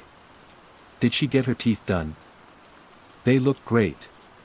Sarah's expression didn't change. The smile remained, a perfect, static curve. "Her teeth are fine, Leo. Everyone is fine. Are you feeling all right? You seem a bit stressed." The dismissal was so calm, so absolute, it was more terrifying than any argument. It was like trying to tell a character in a dream that they aren't real. They have no frame of reference for what you're saying. The conversation was over. I was the one with the problem. I was the glitch in the system. My isolation deepened. I stopped eating lunch with my colleagues. I communicated through emails, my own language feeling increasingly baroque and clumsy compared to their clipped, efficient prose. My home became my sanctuary, my fortress. The log, oddities.docs, swelled to dozens of pages, a feverish chronicle of a silent invasion. I scoured the internet for hours every night. Mass psychogenic illness, shared delusion, folie à plusieurs. I typed in, "What did the lamppost say to the pavement?" and its variants into every search engine I could find. 0 results. Nothing. It was a ghost joke, a piece of viral code spreading through wetware, not hardware. The epicenter of my dread was my mum's care home. The visits became fraught with a new kind of terror. Her dementia was a cruel blessing, it made her immune to the subtle shifts in social convention. Her mind was already its own, private, altered reality. But the staff, they were another story. One Sunday, I was helping Mum with a jigsaw puzzle of a Cotswold cottage. A carer, a kindly woman named Brenda whose loud, cheerful laugh used to echo down the halls, came in with a cup of tea. "Here you are, love," she said. Her voice was softer now, the warm Bolton vowels sanded down. "Thanks, Brenda," I said, looking up at her. She gave me the smile. It was like a mask had been dropped over the face I knew. My blood turned to ice. "Everything all right, Leo?" she asked, her head tilted at a precise, inquisitive angle. "Fine," I croaked. "Just fine." She lingered in the doorway for a second, her smile fixed on me, before turning and walking away with an unnervingly smooth, gliding motion. The threat was no longer abstract. It was here, at the gates of the person I loved most in the world. What would happen if they revised my mother? Would they fix her broken memory, smoothing over the cracks and filling them with their placid emptiness? The thought was a physical pain. Her fragmented, chaotic mind was still her. This new thing was a replacement. A flicker of hope came from an unlikely source. I was cutting through Stevenson Square, a place usually teeming with vibrant, messy life, skaters, artists, students. Now, the crowd seemed more orderly, their chatter a low, monotonous hum. Two men passed me, exchanging the lamp-post joke. I flinched, as I always did. But then I saw her. A young woman, no older than 20, with a shock of magenta-pink hair and a face full of piercings. She was sitting on a bench, sketching in a notebook. As the men passed, she visibly recoiled, a look of profound disgust twisting her features. Her eyes met mine for a fraction of a second, and in them, I saw it, the same fear, the same frantic recognition. She knew. My heart leaped. I wasn't alone. I took a step towards her, 100 opening lines forming and dissolving in my mind. You see it too, don't you? The joke, you heard it. But she saw me coming. Fear, raw and undiluted, flashed in her eyes. She snapped her sketchbook shut, jumped to her feet, and plunged into the crowds heading towards the Arndale Center. I tried to follow, pushing through the strangely compliant, unresisting bodies, but she was too fast. She was gone.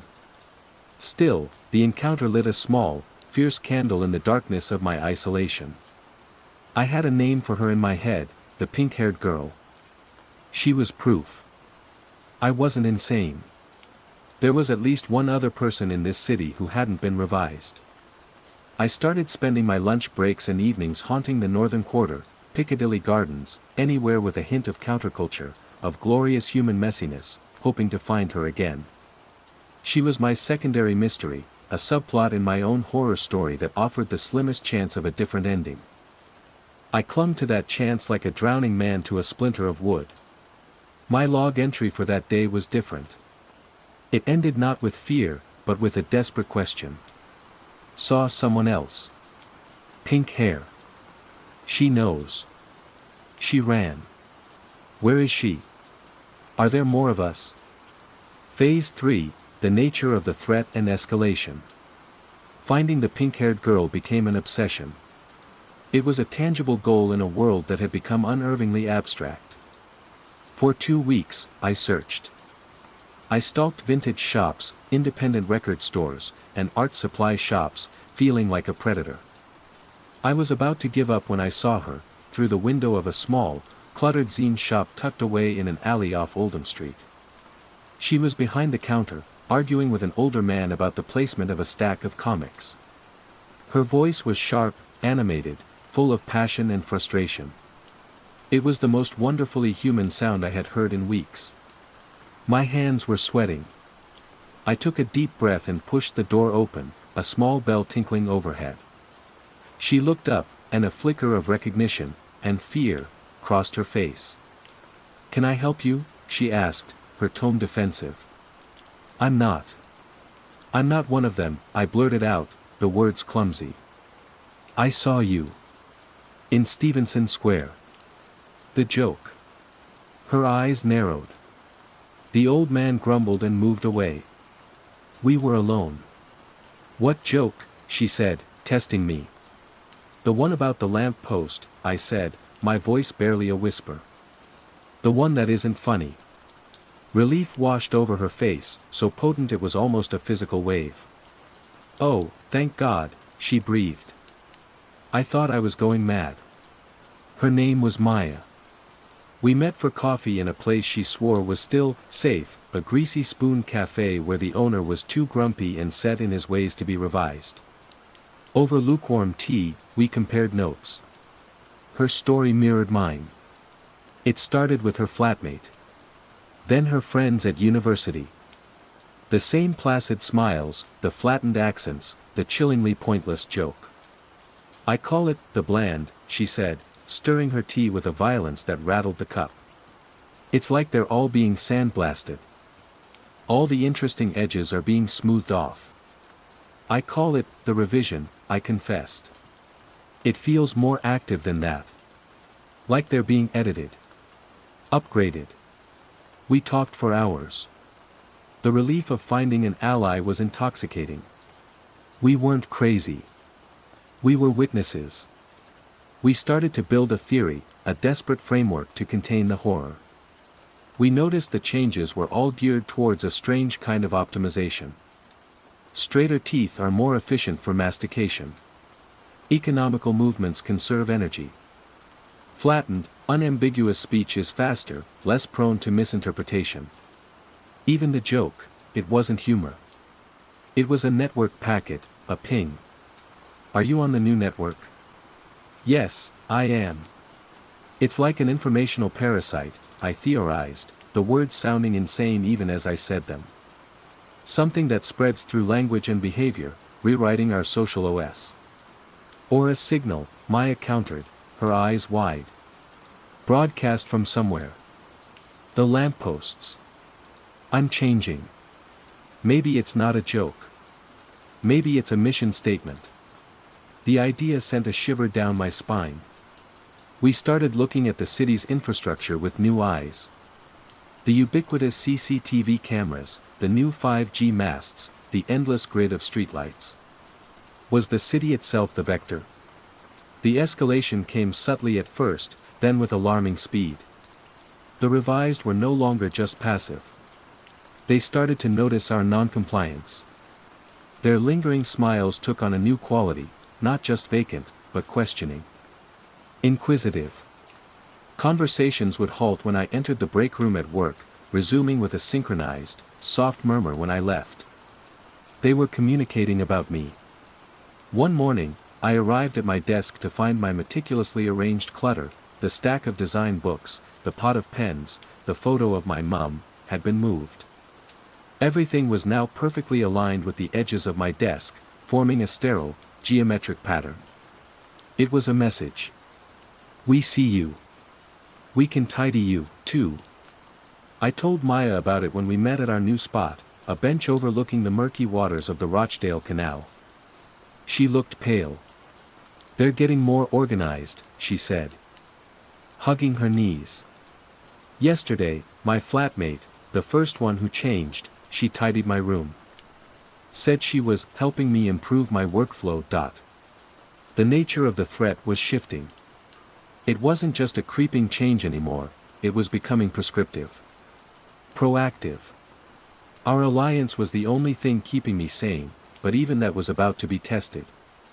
We had agreed to meet every 2 days.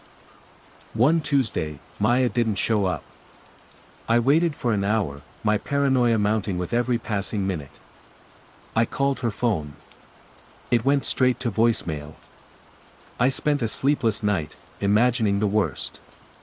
The next day, I went to the zine shop. She was there, behind the counter. Maya. What happened? I was so worried. She looked up at me, and my heart sank. She was smiling the smile.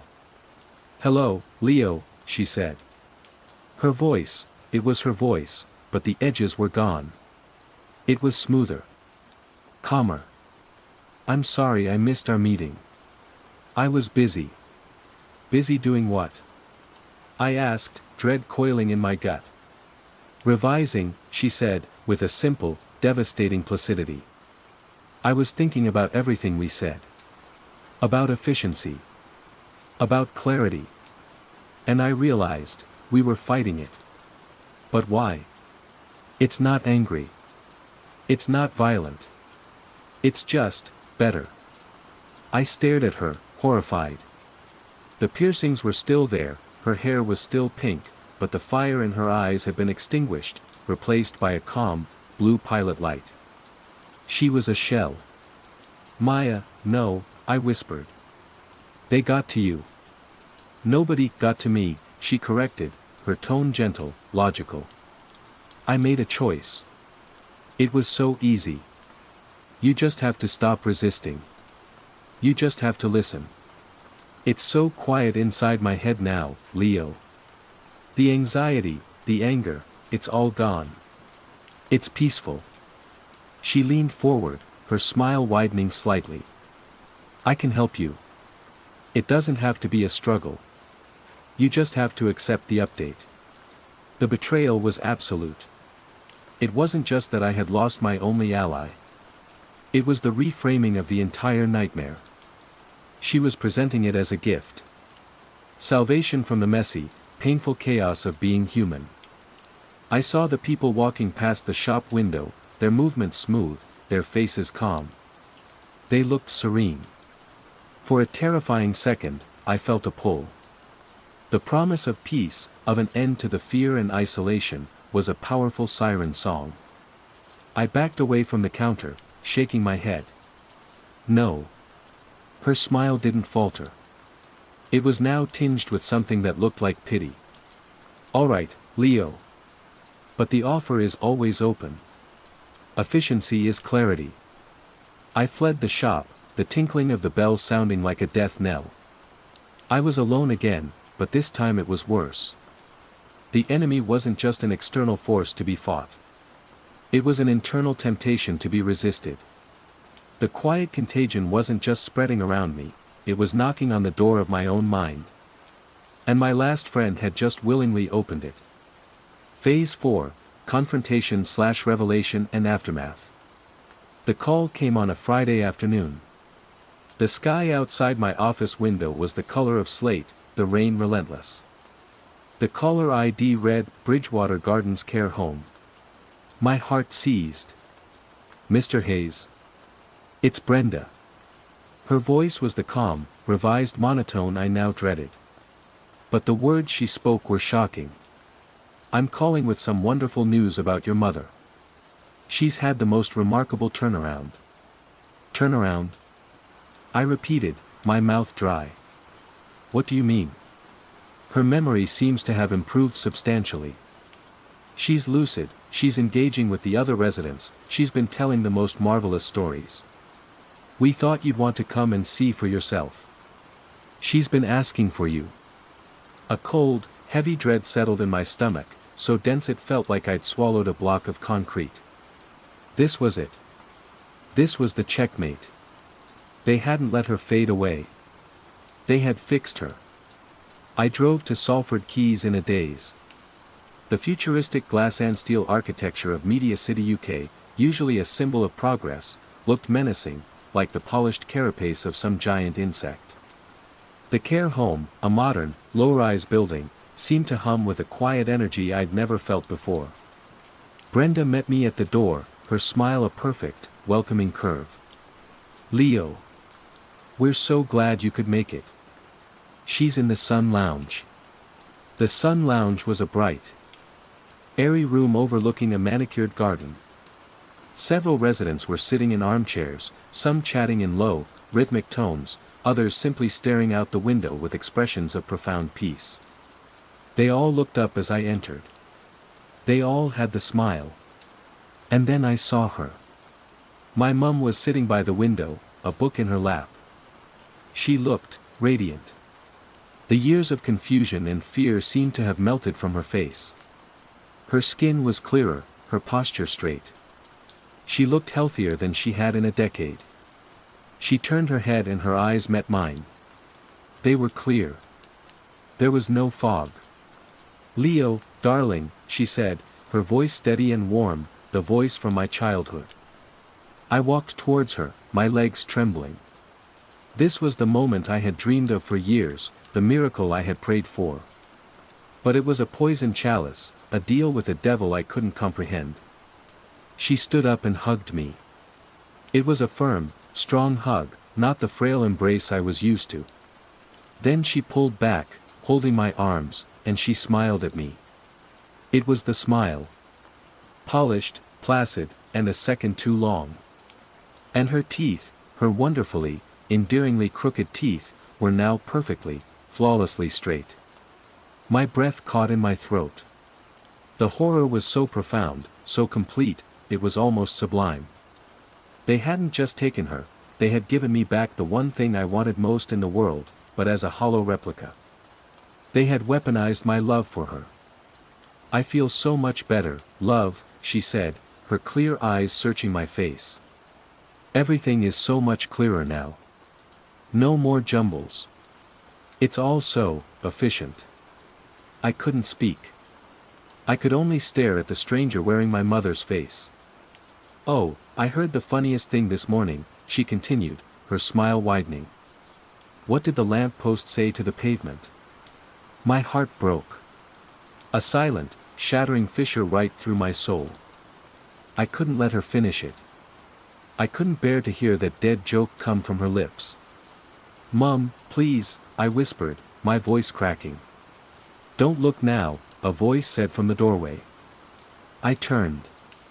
It was Maya. Her pink hair was a garish slash of color in the serene room. She stood beside Brenda, her expression one of gentle pity. "I'm changing." My mother beamed at her. "That's the one. Isn't it clever?" I was surrounded. The residents, the carers, Maya, my own mother. They weren't hostile. They were welcoming. They were a congregation, and I was the last lost soul to be saved.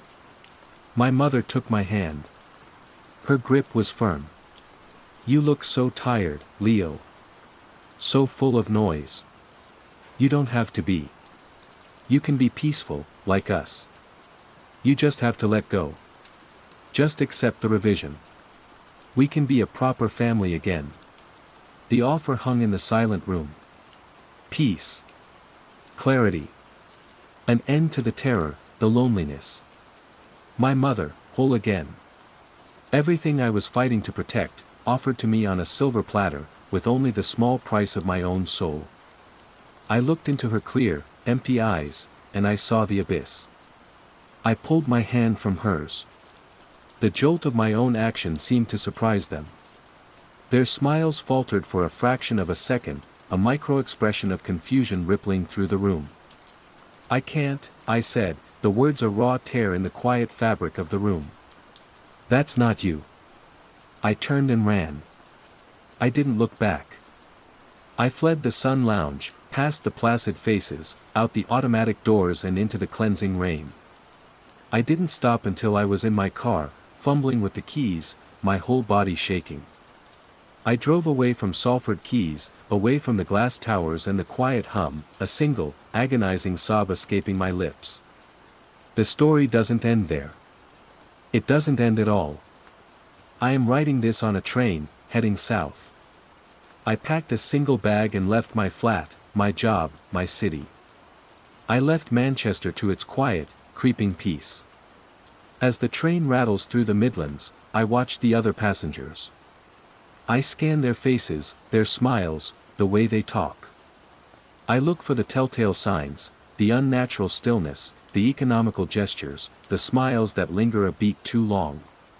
A man across the aisle, reading a newspaper, lowers it to speak to the woman beside him. He smiles. It's a normal smile. I think. I can't be sure. Have I escaped the epicenter? Only to find the contagion is already national. Global. Or is the paranoia now so deeply embedded in me that I will see phantoms in every stranger's face for the rest of my life? Am I the last sane man, or the first truly insane one? I look at my reflection in the dark glass of the window. My face is a mess of fear and grief. My hair is unkempt. My eyes are wild. My smile, when I force one, is a crooked, ugly, painful thing. It's the most beautiful thing I've ever seen. I am still messy. I am still flawed. I am still human. For now. The train speeds on, carrying me towards an unknown future, through a world I no longer trust. The quiet contagion is a ghost in my periphery, and I am its last, terrified witness. Or so I tell myself. The truth is, I don't know if I'm running from it, or if I'm just carrying the infection somewhere new. The quiet contagion, no one remembers Janice. Phase 1, the unsettling mundane. It began, as I suppose these things must, with a text message. Trivia tonight. 8 p.m. at the Crooked Goose. Mark's out, so it's just us against the world. Don't be late, you pedantic nerd. That was Janice. Terse, insulting, and indispensable. I smiled, typed back on my way, you heathen, and slid my phone into my pocket. That was at 6:42 p.m. on a Tuesday in October. It was the last message I would ever receive from her. I am Leo Vance. I am, by trade and temperament, an archivist at the Toronto Reference Library. My life is a curated collection of quiet, ordered things, the hushed whisper of turning pages, the precise cataloging of microfiche, the scent of old paper and binding glue. My friendship with Janice was the one chaotic, vibrant, uncatalogued thing I allowed myself. She was a graphic designer, all sharp angles and explosive laughter, who saw the world in Pantone colors I couldn't even name. She lived in a perpetual state of creative clutter in her annex apartment, a state that gave me a low-grade, humming anxiety I had come to treasure. When she didn't show up at the Crooked Goose by 8:30, I wasn't worried. Janice operated on what she called Janice Standard Time, a temporal zone that floated somewhere between 15 minutes and an hour behind the rest of the world. I ordered a pint of Keith's and nursed it, watching the rain streak the big front window. By 9:15, a seed of annoyance had sprouted. By 9:45, it had flowered into genuine concern. I called her. It went straight to voicemail. Hey, you've reached January. Either I'm screening your call, wrestling my demonic cat, or I've finally been abducted by stylish aliens. Leave a message, and maybe I'll call you back. Beep. Her voice, so familiar it was practically a part of my own internal monologue, was a comfort. But the straight-to-voicemail was odd. Her phone was her fifth limb. Hey, Jan, it's Leo. At the Goose. Getting worried. Call me. I left, walking home under the sickly orange glow of the city's sodium lamps. The streetcar rattled past, its interior a moving diorama of tired faces. I told myself she'd just fallen asleep, or gotten lost in a project. Perfectly logical. Entirely plausible. The next morning, the wrongness began in earnest. It was subtle, a single off-key note in the city's symphony. I stopped at our usual place, the Daily Grind, a small coffee shop near her apartment where we often met before I headed to work. The barista, a young woman named Sarah with a constellation of piercings, slid my Americano across the counter. Morning, Leo, she said. Morning, Sarah. Has Janice been in yet? Sarah's brow furrowed. Sorry, who? I felt a flash of irritation. Janice. Tall, red hair, usually wearing a jacket that's way too thin for the weather. We were in here 3, sometimes 4 times a week. Sarah and Janice had an ongoing, friendly argument about the merits of oat milk. Doesn't ring a bell, Sarah said, already turning to the next customer. $4.50, please. I paid, feeling a strange chill that had nothing to do with the autumn air. Maybe she was a new Sarah. People come and go in Toronto service jobs. I rationalized it, pushing the unease down. It was a flimsy explanation, and I knew it, but it was better than the alternative. Which I couldn't yet name. At work, the quiet of the library felt different. It felt heavier, more absolute. I tried calling her again. Straight to voicemail. I texted Mark, our trivia partner. Leo, hey, have you heard from Janice? She flaked last night and isn't answering her phone. A minute later, my phone buzzed. Mark, who? I stared at the screen. Mark was a professional smartass. This was exactly his brand of humor. It wasn't funny. Leo, not funny, man. Janice. Our Janice. The one who carries hot sauce in her purse. The 3 dots appeared, disappeared, then appeared again. Mark, sorry dude, I have no idea who you're talking about. Is this a bit? My heart started a low, heavy drumbeat against my ribs. A bit? No. This wasn't a bit. A prank, maybe. An elaborate, cruel, coordinated prank. That had to be it. Janice, putting everyone up to this to mess with me for my birthday next week. It was convoluted, but it was her. It fit. That evening, the rationalization collapsed. I took the subway to Spadina and walked to her building, a pre-war walk-up with a perpetually broken buzzer. I used the key she'd given me for emergencies, the small brass key that suddenly felt like a sacred relic in my palm. The building smelled of dust and old cooking. Mr. Henderson, the unofficial concierge who sat in a faded armchair in the lobby, looked up from his newspaper. "Evening, Leo," he grunted. "Evening, Mr. Henderson. Have you seen Janice today?" He lowered his paper, his rheumy eyes regarding me with placid confusion. "Can't say I have. Don't know any Janice." "Apartment 4B, I said, my voice tight. "Janice Albright." He shook his head slowly. "Apartment 4B's been empty a few weeks now. Young fella who lived there moved out west." A wave of vertigo washed over me. I gripped the banister, the worn wood cool beneath my sweating hand. No. No, a young man doesn't live there. Janice does. He just shrugged and returned to his paper, dismissing me. I took the stairs 2 at a time, my heart hammering. I reached the 4th floor, the door to 4B staring at me. My hand trembled as I inserted the key. It turned. The lock clicked. I pushed the door open, bracing for an empty room, for the confirmation of my own insanity. But it wasn't empty. It was exactly as it should be. There was her ridiculous bright yellow couch. There were the stacks of art books on the floor.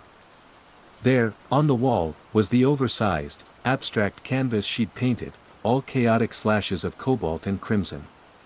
Her laptop was open on the coffee table. And then I heard a soft meow. Marmalade, her fat, ginger demon of a cat, trotted out from the bedroom, rubbing against my leg and purring. I knelt, stroking his thick fur. I looked at his food bowl. It was half full with fresh kibble. His water dish was clean. Someone had been here. Someone had fed the cat. I stood up, my mind reeling, trying to stitch together 2 impossible realities. A world where no one remembered Janice, and a world where her cat was fed, her apartment was untouched, and her voice was still on her voicemail. I pulled out my phone. I scrolled through my photos, a frantic search for proof. There she was, squinting into the sun at Woodbine Beach. There she was, wearing a stupid Santa hat at my last Christmas party. There we were, arms slung around each other's shoulders, grinning outside the Crooked Goose. I was not insane. But the silence from the world was deafening. It was a silence in the shape of a person. A void that only I could see. I sat on her yellow couch, the familiar fabric a small comfort in a world that was tilting off its axis, and I listened to the sound of a cat purring in a ghost's apartment. The quiet contagion had begun, and I was patient 0 of a plague of memory. Phase 2, growing awareness and isolation. The next 48 hours were a fever dream of denial and frantic evidence gathering. I called in sick to work, claiming a migraine, a lie that felt insultingly mundane compared to the reality. The truth was my brain felt like a poorly tuned radio, crackling with the static of a world that refused to acknowledge my reality. My first and most desperate act was to call Chloe. Chloe was Janice's younger sister, a pragmatic accountant who lived in Mississauga. They were classic sisters, they fought bitterly over borrowed clothes and shared secrets in hushed tones. If anyone in the universe was an anchor to Janice's existence, it was Chloe. I dialed her number, my thumb hovering over the call button. This was the final test. If Chloe didn't remember, then the problem wasn't a prank. It was a fundamental fracture in the world. She answered on the 3rd ring. "Hello. Chloe, it's Leo. Leo Vance, Janice's friend. My voice sounded thin, reedy. There was a pause. Not a pause of recognition, but of polite confusion. I'm sorry, I think you have the wrong number. I don't know a Janice. The words hit me with physical force, like a punch to the gut. I actually staggered back, slumping against the wall of my sterile, quiet apartment. No, I whispered, more to myself than to her. No, that's not possible. Janice Albright. Your sister. Red hair, louder than a fire engine. You went to Mexico together last year. You sent me a postcard. Sir, Chloe's voice was cooler now, tinged with the caution one uses with a stranger who sounds unhinged. I don't know who you are, or what you're talking about. I'm an only child. Please don't call this number again. The line went dead. An only child.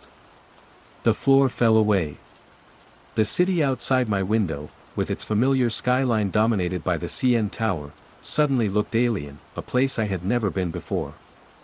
I was adrift. Utterly, terrifyingly alone. My training as an archivist kicked in. It was a desperate, grasping instinct. If the world was going to forget, I would become the archive. I started a new document on my computer, password protected, and backed up to 3 separate cloud services. I titled it the Janice Albright Collection. I began to write. I wrote about the day we met, orientation week at U of T, where she'd spilled an entire latte on my textbook and then insisted on buying me a new one, plus dinner. I wrote about our trivia nights, her uncanny knowledge of 90s pop culture and my grasp of obscure historical events making us a formidable team. I described her laugh, a full-throated, head-thrown-back cackle that could stop conversations. I wrote down the names of her parents, her childhood dog, her first car, a rusted-out Honda Civic she called the Millennium Falcon. Each memory I transcribed felt like saving a precious artifact from a fire. I went to her apartment every day. I fed Marmalade, cleaned his litter box, and documented the space. I took hundreds of photos with a high-resolution camera, capturing every detail, the specific pattern of cracks in her favorite mug, the titles of the books on her nightstand, the way the afternoon light hit the dust motes dancing in her living room. Then, the fade began. It started subtly. I was trying to write down the name of her favorite professor, a woman she'd adored, and the name was just gone. It was a hole in my memory, a smooth, blank space where a fact should have been. I panicked, scrolling through old emails, searching for a clue. Nothing. The name had been wiped clean, not just from my mind, but from my digital records, too. An email chain where she'd mentioned the professor was still there, but the sentence was now nonsensically incomplete.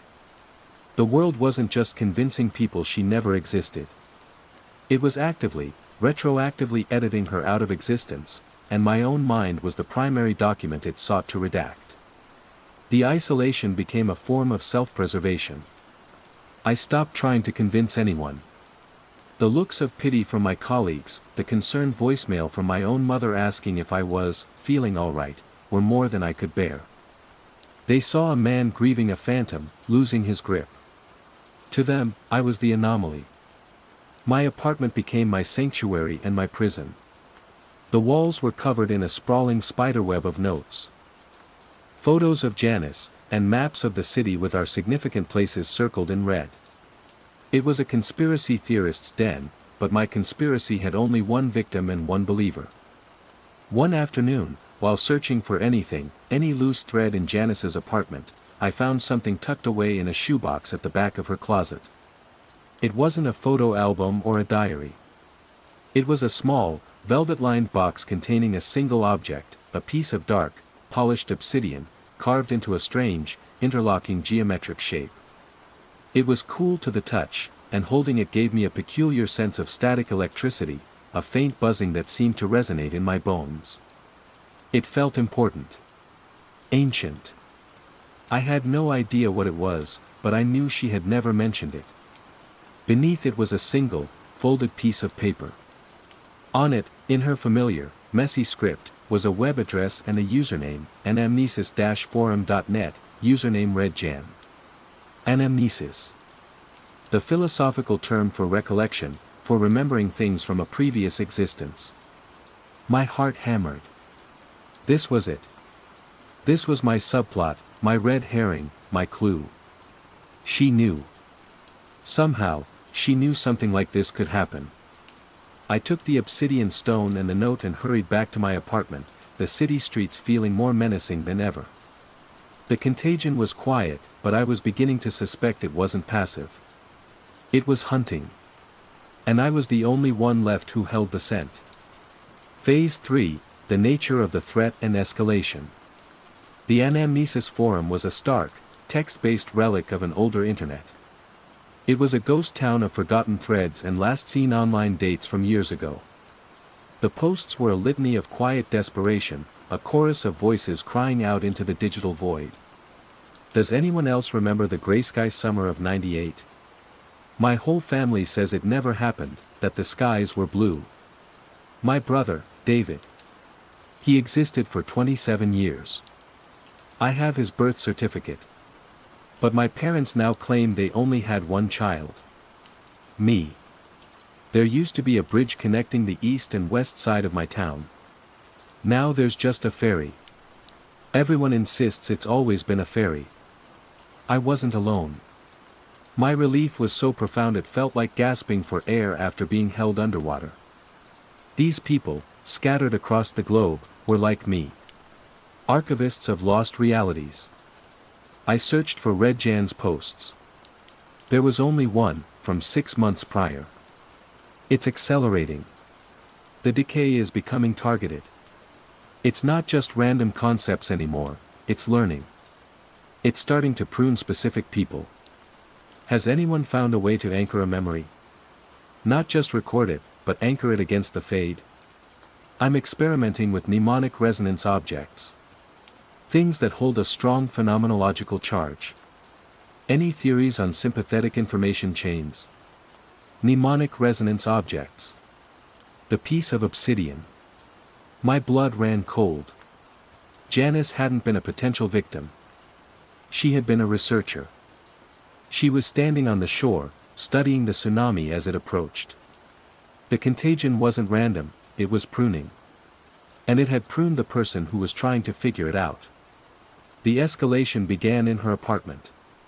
The next time I went, the air was different. Colder. Thinner. The faint, lingering scent of her green tea and bergamot perfume was gone. It wasn't just the absence of a smell, it was the smell of absence itself. A sterile, vacant neutrality was claiming the space. A few days later, her favorite mug, the one with the cracked handle, was missing from the dish rack where I'd left it. I searched the entire apartment. It was gone. Not broken. Not moved. Vanished. A week after that, the huge, chaotic canvas on her living room wall was suddenly, shockingly, blank. A pristine white canvas hung in its place, clean and mocking.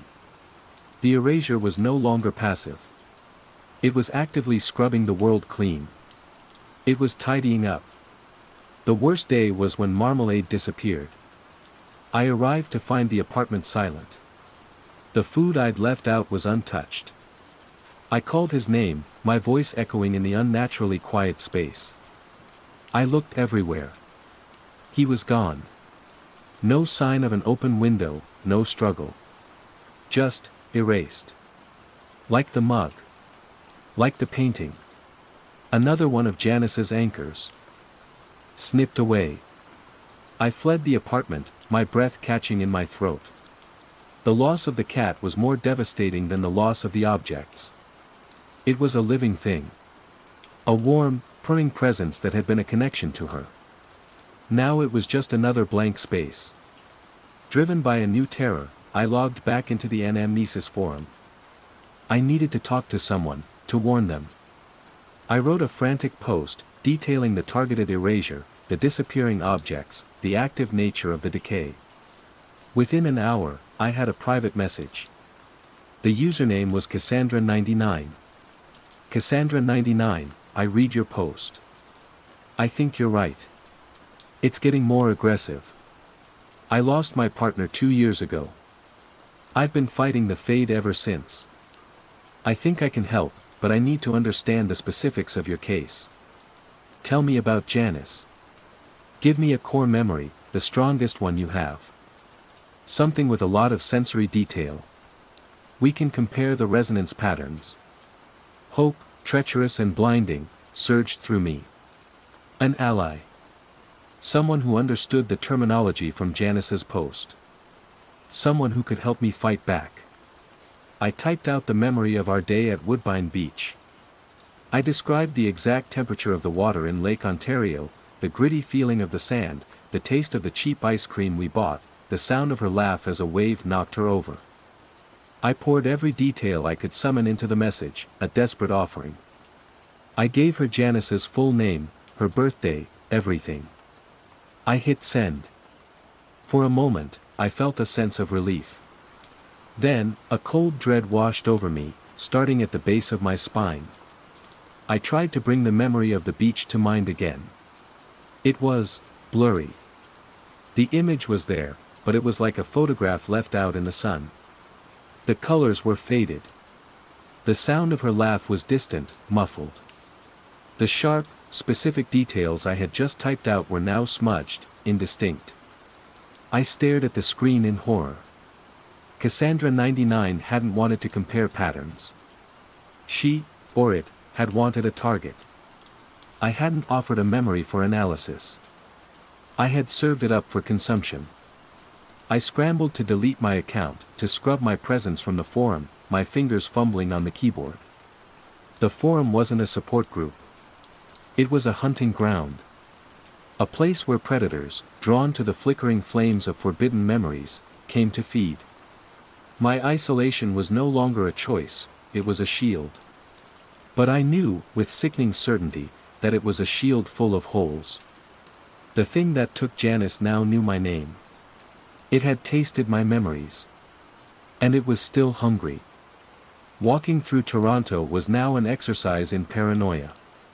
Every flickering streetlight seemed to form a pattern, a glyph like the one carved into the obsidian. The cracks in the pavement seemed to arrange themselves into impossible, fleeting geometries in my peripheral vision. The contagion wasn't just in my head or in her apartment anymore. It was leaking out. It was staining the very fabric of the city, and I was the only one who could see the spreading stain. The quiet was getting louder. Phase 4, Confrontation/Revelation and Aftermath. The end came, as the beginning had, in her apartment. I knew I had to go back one last time. Not to feed a cat that was no longer there or to document objects that had ceased to be, but for a final confrontation.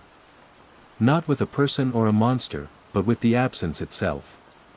I unlocked the door to 4B and stepped inside. The change was absolute.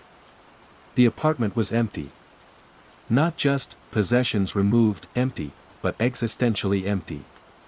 There were no marks on the walls where pictures had hung, no indentations in the carpet where furniture had stood. The air was still and sterile, like the inside of a vacuum-sealed bag. It smelled of nothing. It was a room that had never been lived in, a blank page in the city's ledger. It was perfect. It was terrifying. I walked to the center of the living room, my footsteps echoing unnaturally. The obsidian stone was heavy in my pocket. I ran my thumb over its smooth, cold, complex surface. This was the only thing left. This, and the fraying archive in my head. My eyes scanned the bare white walls. And then I saw it. It wasn't something you could see head-on. It was in the periphery, a flicker, a trick of the light.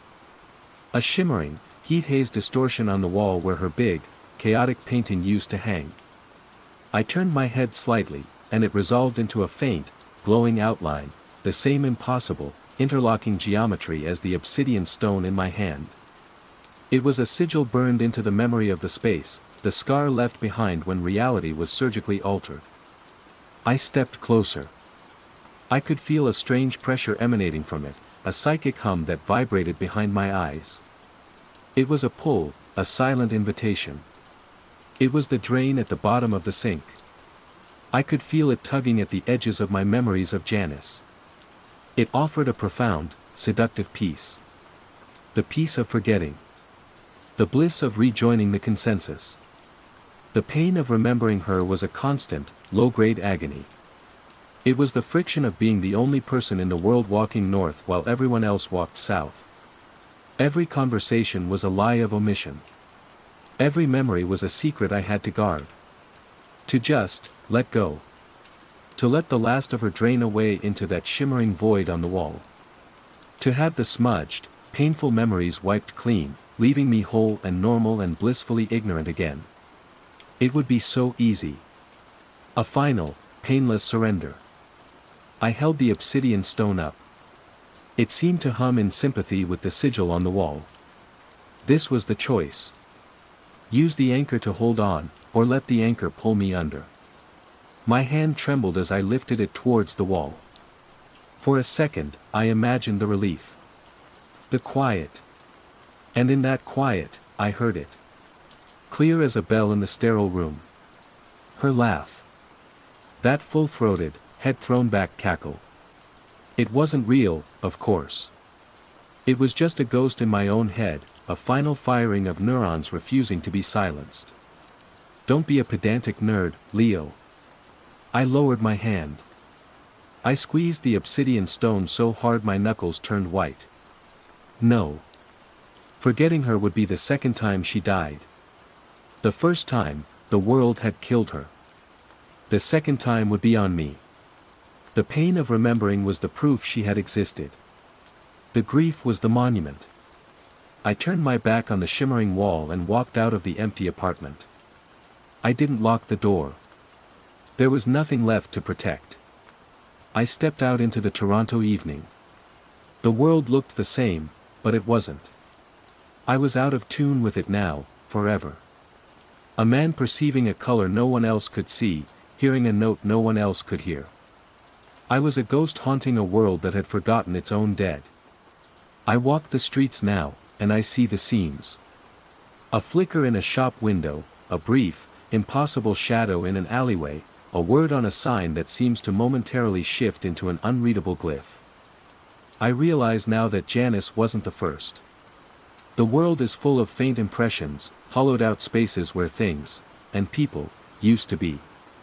The contagion is not a single event, it's an ongoing process. A quiet, constant erosion of what is. Sometimes, when I sit in the Crooked Goose on a Tuesday night, I leave the chair across from me empty. I order 2 pints of Keith's. And if I concentrate hard enough, if I shut out the noise of the world that is, I can almost hear her voice, insulting and indispensable. I am Leo Vance. I am the sole curator, head archivist, and only visitor of the Janice Albright collection. It is an archive of one. A library of a ghost. And I will not let it be erased. I remember. For the both of us, I remember. They all stare at the fan. Phase 1, the unsettling mundane. It began with the hum. Or rather, the lack of it. For me, anyway. My name is Leo, and in my second year of an architecture degree at the University of Melbourne, my world was circumscribed by the grand, Gothic bones of Ormond College.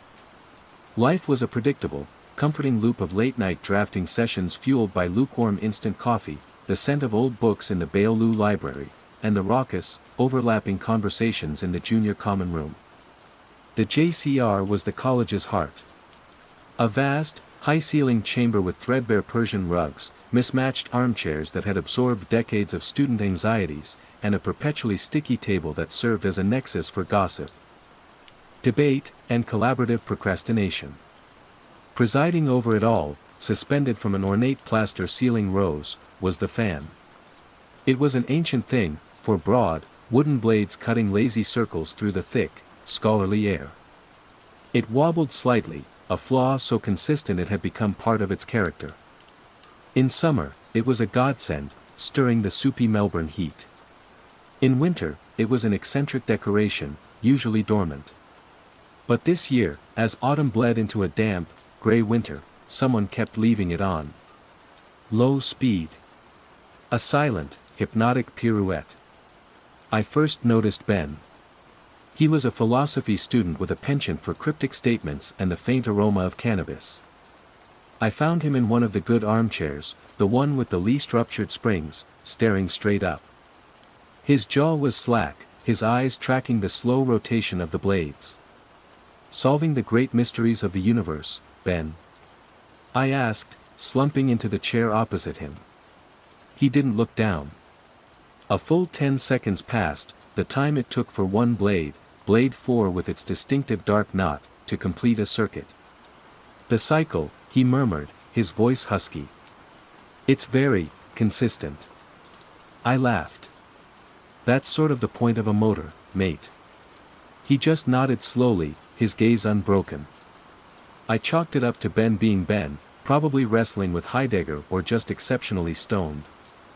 I pulled out my laptop and tried to wrestle with the physics of cantilevered balconies, the whir of my own thoughts easily drowning out the faint mechanical noise from above. A few days later, it wasn't just Ben. 2 girls from the floor above, both studying music, were sitting near him. Silent. Necks craned. Their lattes sat untouched on the floor beside them, gathering a skin of cold milk. There was a weirdly formal quality to their stillness, like an art installation. Again, I rationalized. A new mindfulness trend? A shared joke I wasn't in on? On a campus teeming with performative quirkiness, 3 people staring at a fan wasn't even in the top 10 weirdest things I'd see before lunch. I mentioned it to Chloe over coffee, far from the JCR. Chloe was my anchor, a sharp-witted history major who could dissect a political scandal with the same cheerful cynicism she applied to my taste in music. "They're just zoning out," she said, flicking foam from her cappuccino with a spoon. "Exam stress. God knows I've spent an hour staring at a crack in the pavement just to avoid my Foucault reading." "No, this is different," I insisted. "It's focused. Like they're watching a film only they can see." She shot me a look, the one that said, "You're overthinking it, Leo. Maybe they're starting a cult. The Order of the Whirling Blades. You have to sacrifice a textbook to join." I laughed, and the knot of unease in my gut loosened. She was right. It was university. Everything was weird. Stress manifested in bizarre ways. Nothing to worry about. That conviction lasted until the following Tuesday. I was looking for Chloe, needing to borrow her notes on post-war urban planning. Her room was empty. I checked the library, the dining hall, and then, with a growing sense of dread, I pushed open the heavy oak door to the JCR. The scene stopped me in the doorway. There were 8 of them now. 8 students, scattered in the armchairs, all locked in the same upward gaze. And in the good armchair, the one Ben had occupied, sat Chloe. My Chloe. Her head was tilted back at an angle that looked uncomfortable. Her hands were still on her lap. Her bright, expressive face was utterly blank, a placid mask. Her eyes, usually so quick and clever, were following the hypnotic sweep of the fan. "Chloe." My voice was too loud in the silent room. A few heads turned slowly, their expressions not of annoyance but of mild, bovine curiosity, before returning to their silent worship. Chloe's didn't. I walked over and knelt in front of her chair. "Chloe. You all right?" Her eyes completed a full rotation with a chosen blade before drifting down to meet mine. They seemed unfocused, as if looking through me. "Leo," she said, her voice flat. "Hi. What are you doing?" "I've been looking for you." "Just listening," she said. "Listening to what?" "The motor." I strained my ears. All I could hear was the faint, rhythmic tick, tick, tick of the wobbly housing and the gentle whoosh of displaced air. "No," she said, a little smile touching her lips. "The hum. It's underneath the ticking. It's very peaceful." I listened again, concentrating so hard my temples throbbed. Nothing. Just the sounds of an old, tired machine. "I don't hear anything." You have to be still, she whispered, her gaze already drifting back upward. You have to let it find you. A cold dread, sharp and absolute, slid into my stomach. This wasn't stress. This wasn't a joke. Her eyes were glazed, her posture rigid. She was there, but she was gone. I tried to talk to her about the essay, about dinner, about anything normal. Her replies were monosyllabic, delayed, her attention constantly tugged upward by the gently spinning blades. She looked like a marionette whose strings had been clipped, left to dangle in a single, pointless position. I backed away slowly, out of the JCR, pulling the door shut behind me. The hallway felt too bright, the sounds of a normal Tuesday, a slammed door, a distant laugh, jarringly alien. I leaned against the wall, my heart hammering. Chloe had said to let the hum find you. It sounded like an invitation. Or a threat. That night, I couldn't sleep. I lay in my bed, staring at my own inert, white ceiling. And I listened. I listened for the hum of the refrigerator down the hall, the buzz of the fluorescent light in the corridor, the faint electronic whine of my own charging laptop. I listened for something underneath it all, a sound I wasn't supposed to hear. A sound that, according to Chloe, was calling to them. But all I could hear was silence. A deep, terrifying silence that felt like a wall between my world and theirs. And I was suddenly, acutely aware of which side of that wall I was on. Alone. Phase 2, growing awareness and isolation. The next 2 weeks were a slow-motion nightmare. The stairs, as I'd started calling them in the locked journal I'd bought, became a permanent fixture in the JCR. Their numbers swelled. First a dozen, then 20. They began to self-organize, arranging the armchairs in a loose, concentric circle beneath the fan. They didn't speak to each other. They didn't acknowledge new arrivals. They simply came, took a seat, and looked up. The JCR, once the college's heart, was now its silent, beating aneurysm. The rest of the student body adapted with the sort of willful ignorance that allows civilizations to crumble. They just stopped going in there. The JCR was tacitly ceded to the stairs. A new, unspoken social map was drawn. You'd hear it in hushed conversations. Want to hang out? Yeah, let's go to my room. JCR's a bit weird at the moment. A bit weird. It was like calling a tidal wave damp. My isolation deepened. I tried to talk to Chloe again, catching her as she was leaving a lecture. Away from the fan's influence, she seemed more like herself, but there was a new distance in her eyes, a kind of preoccupied haze. Chloe, we need to talk about what's happening in the common room, I said, my voice low and urgent. What's happening? She frowned, genuinely confused. People are relaxing. It's nice. Quiet. It's not quiet. I heard someone whispering. Numbers. This was the new, horrifying development. I'd crept to the edge of the JCR doorway late one night, drawn by a morbid need to understand. And in the near-total silence, I'd heard Ben, his voice a dry rustle. 4. 1. 3. 2. A pause. 4. 1. 3. 2. I timed it against the fan. 4 blades. He was counting them. But not sequentially. It was a pattern. And the pattern repeated, endlessly. When I told Chloe this, her face hardened. You were spying on us. Leo, that's creepy. You're getting paranoid. Maybe you're the one who needs to de-stress. She walked away, leaving me standing in the middle of the university courtyard, feeling like a conspiracy theorist. Her denial wasn't hostile, it was placid, dismissive, as if I were describing colors to a person born blind. She couldn't see the bars of her own cage. Desperate for some kind of institutional validation, I made an appointment with Liam, our resident advisor. He was a third-year law student whose authority rested on a faded lanyard and a world-weary sigh. I explained everything, the growing numbers, the staring, the whispers, Chloe's vacant placidity. Liam leaned back in his chair, steepling his fingers. "Look, Leo," he said, with the tired patience of a man who'd already dealt with 3 noise complaints and a plumbing issue that day. "It's a new meditation thing. Some app, probably. They did a study, you know. Rhythmic visual stimuli can lower heart rate. It's basically free therapy. Better than staring at their phones, right?" His rationalization was so neat, so infuriatingly plausible, that it made me feel insane.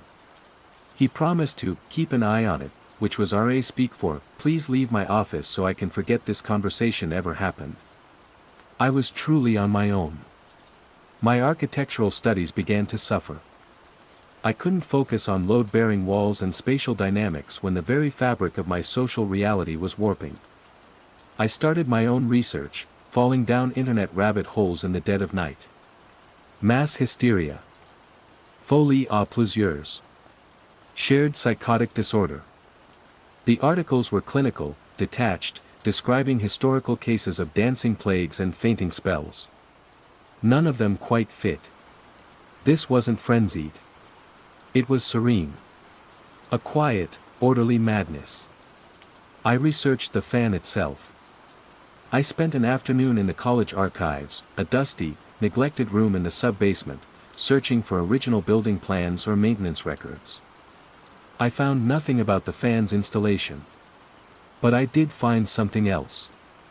It was a cardboard box labeled Ormond College Student Records, 1965 to 1970, miscellaneous. Inside, among water-stained event programs and faded photographs of students in unfamiliar fashions, was a small, leather-bound journal. The name on the inside cover was Daniel Sterling. Most of it was typical student angst, complaints about professors, pining over a girl named Eleanor. But the last few entries, dated May 1968, made my blood run cold. May 12th, "The noise is worse. Not a noise, a feeling. A pressure behind the eyes. It comes from the JCR. I can't study in there anymore. No one else seems to notice. Am I going mad?" May 15th, "It has a rhythm now. A pattern. It's not in the air, it's in the light. The way the light catches the dust motes. A dance. It wants me to watch the dance." May 19th, "I saw it today. The pattern. For a moment, it made perfect sense. Everything fell into place. The universe is a simple, repeating sequence. It's beautiful. I have to make the others see." May 21st, "Eleanor thinks I'm sick. I tried to explain the pattern in the air, the sound that isn't a sound. She looked at me with such pity. She doesn't understand. I must make her understand." The final entry was written in a frantic, barely legible scrawl.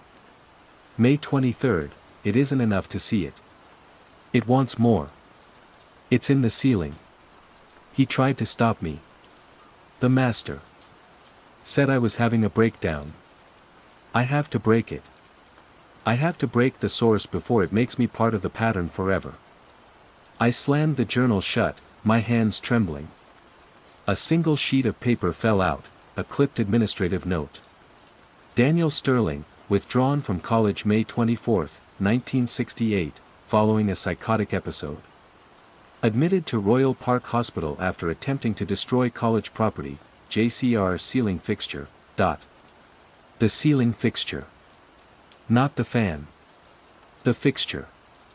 I sat there in the dusty silence of the archive, the smell of decaying paper filling my lungs. This wasn't new. It had happened before. Half a century ago, another student had stood where I stood, watching his friends fall away, listening for a sound he couldn't hear, seeing a pattern take hold. He had tried to fight it. And they had called him mad. That night, I walked past the JCR. The door was slightly ajar. I peered through the crack. There were at least 30 of them now, a silent congregation in their circular pews. The air was heavy, stagnant. And then I saw it. A subtle shift in the formation. One of them, a girl I vaguely knew from my physics tutorial, stood up. She walked calmly to the wall and switched the fan from low to medium. The blade sped up, the rhythmic tick becoming faster, more urgent. And in perfect, chilling unison, the 30 heads in the room adjusted their angle of observation, their eyes never leaving the spinning center. They were adapting. Learning. It wasn't just a passive fixation anymore. It was a ritual. And the liturgy was changing. Phase 3, the nature of the threat and escalation. The discovery of Daniel Sterling's journal was a tipping point. It yanked my fear out of the realm of personal paranoia and grounded it in a terrifying history. I wasn't the first. This quiet contagion had dormant spores, and for some reason, they had bloomed again. The secondary mystery of Daniel wasn't a distraction, it was the entire story, just played out 50 years ago. I needed an expert, someone whose frame of reference wasn't limited to student wellness checklists. I found her in the university directory, Dr. Anya Sharma, a senior lecturer in cognitive neuroscience, whose bio listed research interests in atypical sensory processing and mimetic theory. Mimetics. The idea of contagious information. It felt dangerously close to the truth. I drafted the email a dozen times, terrified of sounding like a lunatic. I attached scans of Daniel's journal entries and a detailed log of my own observations, the growing numbers, the synchronized whispering of 4, 1, 3, 2, the recent change in fan speed. I clicked send with a sense of finality, expecting either silence or a gentle recommendation to visit campus mental health services. Her reply came in under an hour. Mr. Hayes, this is highly unusual. My office is in the Redmond Berry building, room 412. Can you meet me tomorrow at 10 a.m.? Dr. Sharma was a small, sharp woman with intelligent eyes that seemed to miss nothing. She listened to me without interruption, her expression unreadable. She studied the journal pages, her brow furrowed in concentration. A behavioral contagion centered on a specific visual auditory stimulus, she mused when I'd finished, her voice crisp. The historical precedent is the most compelling part. It negates the simple explanation of a social media trend or shared delusion specific to your cohort. So you believe me? I asked, hope and fear warring in my chest. I believe your observations are accurate, she corrected gently. The interpretation is what we need to work on. I'd like to see this for myself. We walked to Ormond together. Standing in the hallway outside the JCR, peering through the doorway, I felt a strange sense of vindication as she took in the scene. The silent circle of about 40 students, their faces upturned and serene. Remarkable, she whispered, her scientific curiosity overriding any apparent fear. The uniformity of the posture. The complete lack of social interaction. It's like a hive, but without a discernible purpose. She couldn't hear the hum, either. Over the next few days, she became my shadow ally. She brought equipment, a high-fidelity sound recorder, an infrasound detector, a light flicker meter. We sat in the hallway, running diagnostics. The results were maddeningly normal. There was no unusual sound frequency, no subliminal flicker from the lights interacting with the blades. If the cause isn't a conventional physical phenomenon, she theorized one afternoon, packing away her gear, we have to consider unconventional ones. A mimetic hazard. An infocontagion. An idea or a pattern so fundamentally compelling to a certain type of neurochemistry that it essentially hijacks the cognitive loop. The fan isn't the source, it's the antenna. It's a focal point for broadcasting a signal that only certain minds are tuned to receive. Her scientific language was somehow more terrifying than any supernatural explanation. This wasn't a ghost, it was a piece of rogue code for the human brain. Why them and not me? I asked, my voice raw. Or you? Perhaps there's a predisposition, she said. Her eyes distant. Stress, a particular cognitive style, or perhaps your brain's firewall is just stronger. For now. The "for now" hung in the air between us. The escalation came a week later. I walked past the JCR on my way to my room and was stopped by a new sound. It was the whispering, but it was different. It wasn't just Ben anymore. It was a chorus. A low, unified, multi-voiced murmur emanated from the room, perfectly synchronized with the fan's rotation. 4. 1. 3. 2. The sound, soft as it was, hit me like a physical blow. They were communicating. Or something was communicating through them. The hive had found its voice. It was the single most terrifying thing I had ever heard. I burst into Dr. Sharma's office, babbling about the unified chant. She was already packing a bag. Her face was pale. I was just in the archives, cross-referencing Daniel Sterling's medical records, she said, her usual composure fractured.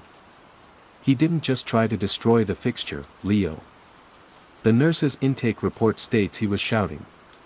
Shouting that he had to stop the chorus before it became the song. The chorus. We were too late. A new, frantic energy possessed me. The fixture. Daniel had tried to destroy the fixture. I remembered the ornate plaster rose on the ceiling, far more elaborate than necessary for a simple fan. What if something was hidden inside? Something that predated this fan, and maybe even the last one. My alliance with Dr. Sharma, my one source of comfort, was about to be severed. I think her scientific curiosity finally tipped over into fascination. She started spending more time just outside the JCR, not with her equipment, but just watching. Observing. The pattern is almost elegant when you map it mathematically, she told me one afternoon, her eyes a little too bright. It's not random at all. It's a non-repeating sequence, yet internally consistent. It's beautiful, in a way. I felt a chill. Dr. Sharma, maybe we should stay away from here for a while. Nonsense, she said, a dreamy quality to her voice. This is the discovery of a lifetime. I just need to get a little closer. Understand the transmission vector.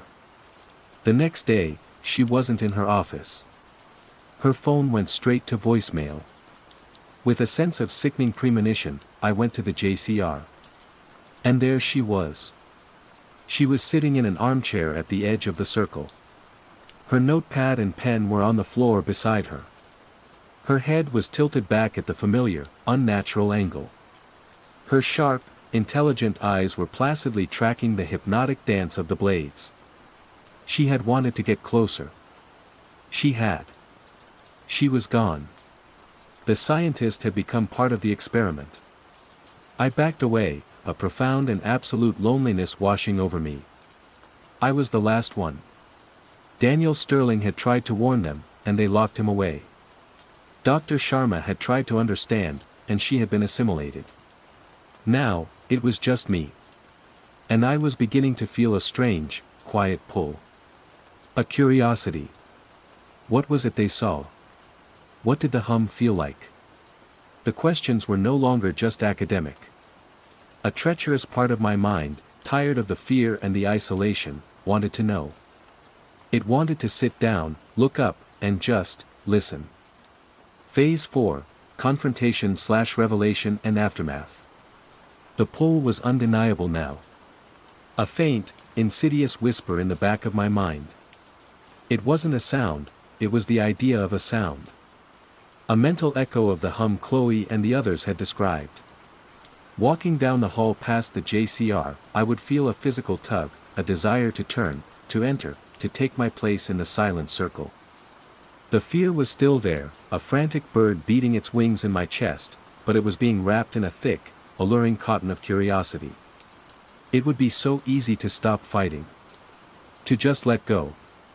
That was the thought that finally galvanized me. The desire to surrender was the contagion's final stage. I wouldn't let it win. I would succeed where Daniel Sterling had failed. I would break the source. The plan was crude, forged from adrenaline and despair. At 3 a.m., when the college was at its deepest point of slumber, I slipped out of my room. I'd stolen a heavy-duty screwdriver and a pair of wire cutters from a maintenance cart earlier in the day. My heart hammered against my ribs, a panicked, arrhythmic counterpoint to the steady beat I imagined was pulsing in the room down the hall. I also grabbed the sturdiest wooden chair from my desk. It would have to do as a ladder. The JCR door was, as always, slightly ajar. I pushed it open. The scene was exactly as I'd pictured it, a silent, nocturnal vigil. 40, maybe 50 students, their silhouettes carved from the faint moonlight filtering through the tall, arched windows. They were all there. Chloe. Ben. Dr. Sharma. A silent tableau of the lost. The air was thick, heavy, vibrating with an energy I could now almost perceive, like heat rising from tarmac. I stepped inside. No one moved. No one turned. Their collective attention was focused upward, a devotion so absolute it rendered me invisible. I dragged my chair across the rug, the sound unnaturally loud in the quiet. I placed it directly under the fan. Still no reaction. Their placidity was the most unnerving part. It wasn't that they were ignoring me, it was that I was utterly irrelevant to the reality they now inhabited. I climbed onto the chair. It wobbled precariously. I was closer now. The fan blade sliced the air just a foot above my head. Whoosh, tick, whoosh, tick. And underneath it, I could hear it. For the first time, I could truly hear it. It was a low, resonant hum. A pure, clean tone that seemed to bypass my ears and vibrate directly in the bones of my skull. It was beautiful. Horribly, seductively beautiful. It promised an end to complexity, to fear, to the chaotic noise of human life. It promised a single, perfect, repeating truth. The chorus Daniel had warned of. My hands trembled as I reached up with the screwdriver. The whispers started in my own mind, unbidden. 4. 1. 3. 2. It was the pattern of the universe, simple and elegant. My purpose felt suddenly muddy. Why was I fighting this? Why was I resisting this sublime peace? With a surge of primal fear, I jammed the screwdriver into the plaster around the ornate ceiling rose. The plaster was old, brittle. It cracked, then broke away in a chunk, raining white dust down on my face. I coughed, the spell momentarily broken. I worked frantically, prying away more of the fixture's housing. And then I saw it. It wasn't wiring. It wasn't a motor. Nestled in the darkness of the ceiling cavity, where the fan's central rod was bolted to the building structure, was something else. It was a small, crystalline object, no bigger than my thumb. It was a dull, smoky gray, but it seemed to drink the moonlight, and a faint, internal lattice of light pulsed within it. Its shape was wrong.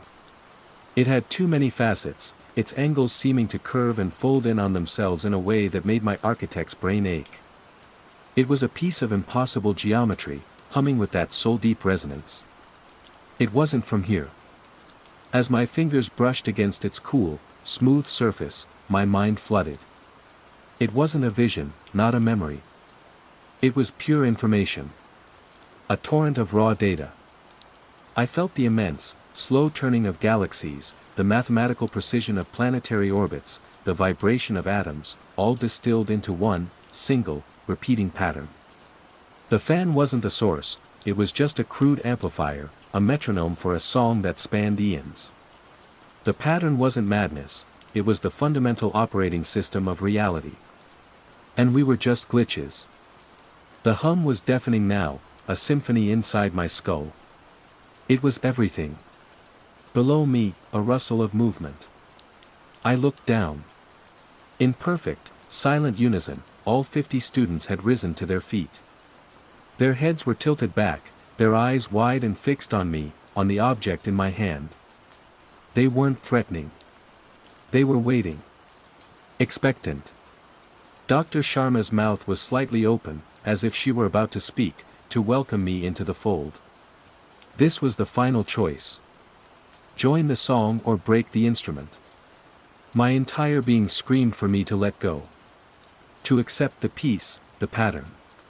To become part of the beautiful, mindless whole. My fingers loosened on the wire cutters. No. The thought was a scream of defiance from some small, terrified, human part of me that was not yet overridden. With a guttural sob, I lunged, snapping the wire cutters around the thick, ancient cables that powered the fan. I squeezed with every ounce of strength I had left. The metal groaned, then snapped.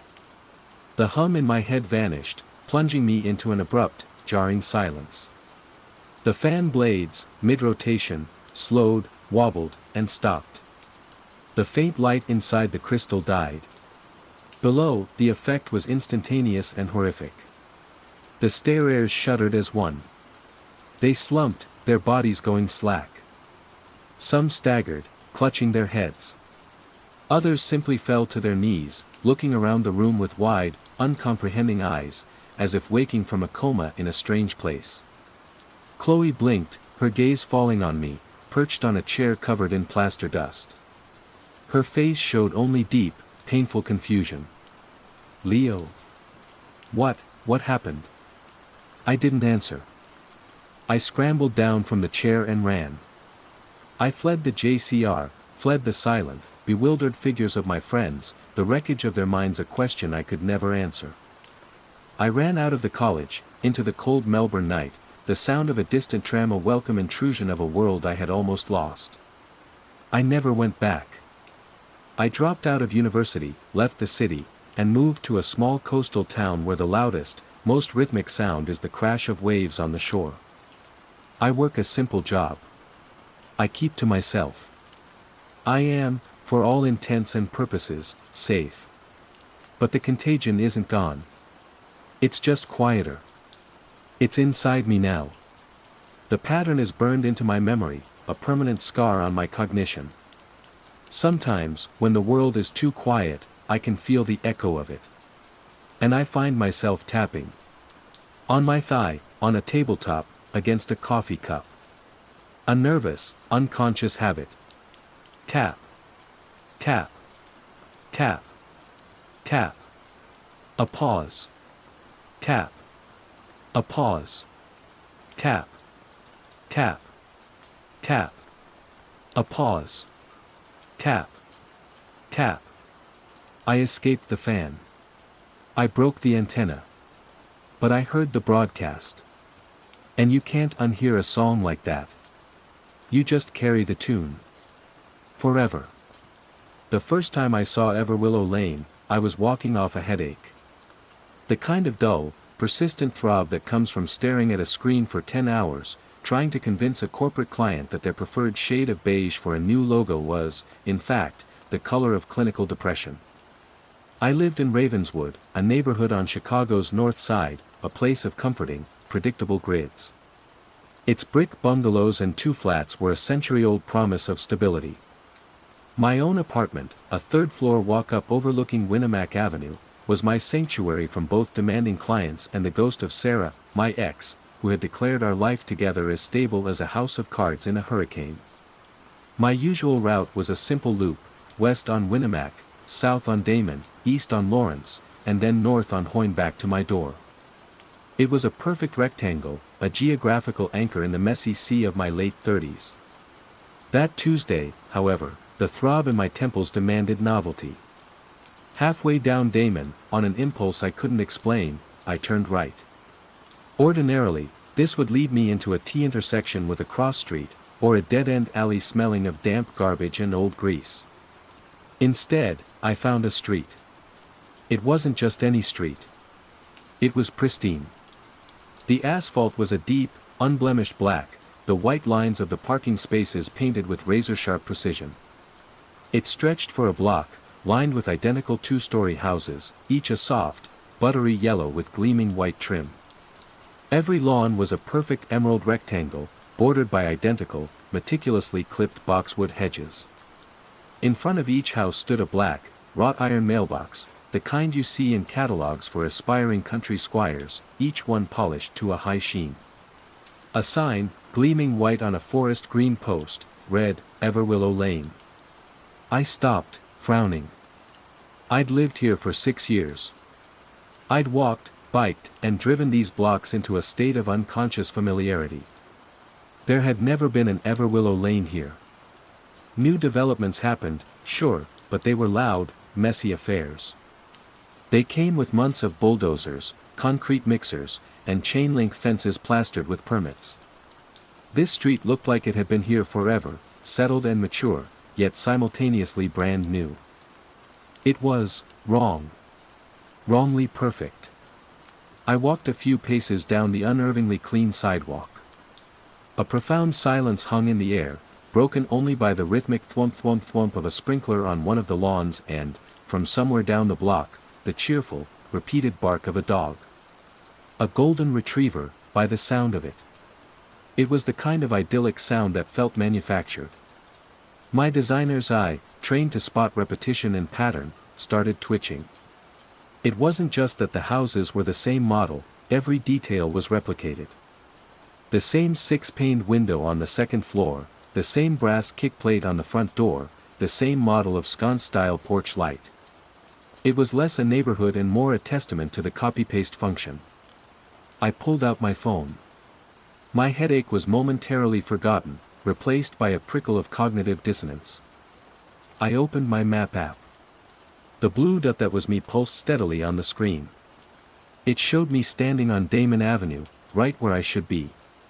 But according to the satellite image, the space to my right, the space Everwillow Lane currently occupied, was a solid, uninterrupted block of conjoined backyards, garages, and old oak trees belonging to the houses on the adjacent streets. I looked up from my phone, at the solid, real street before me, then back down at the map. They couldn't both be right. A cold knot formed in my stomach. The map had to be out of date. That was the only logical explanation.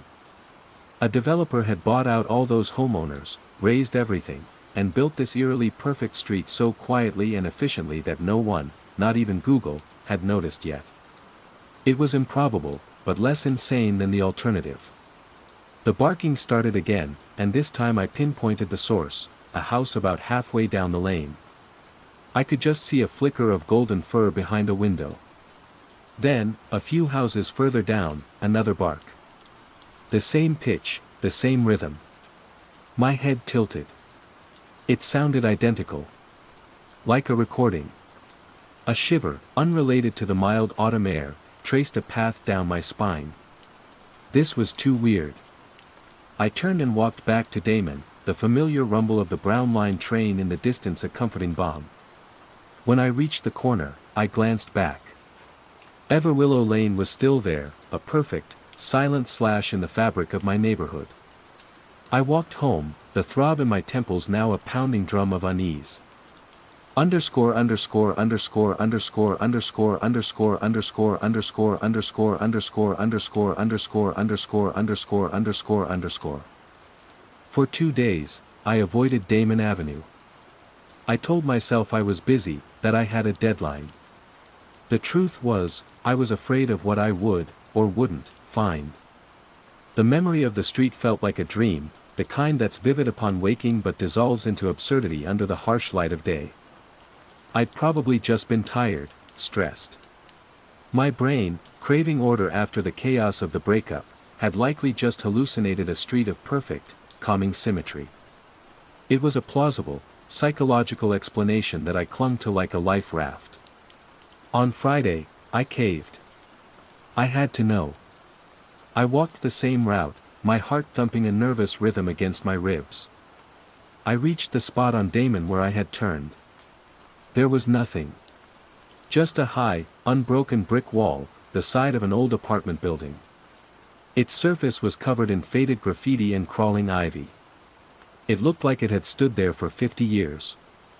There was no gap, no street, no Everwillow Lane. A wave of relief so potent it made me dizzy washed over me. I laughed out loud, a short, sharp bark of sound. It was a hallucination. Stress, grief, too much caffeine. I was losing it, but in a mundane, diagnosable way. That was a comfort.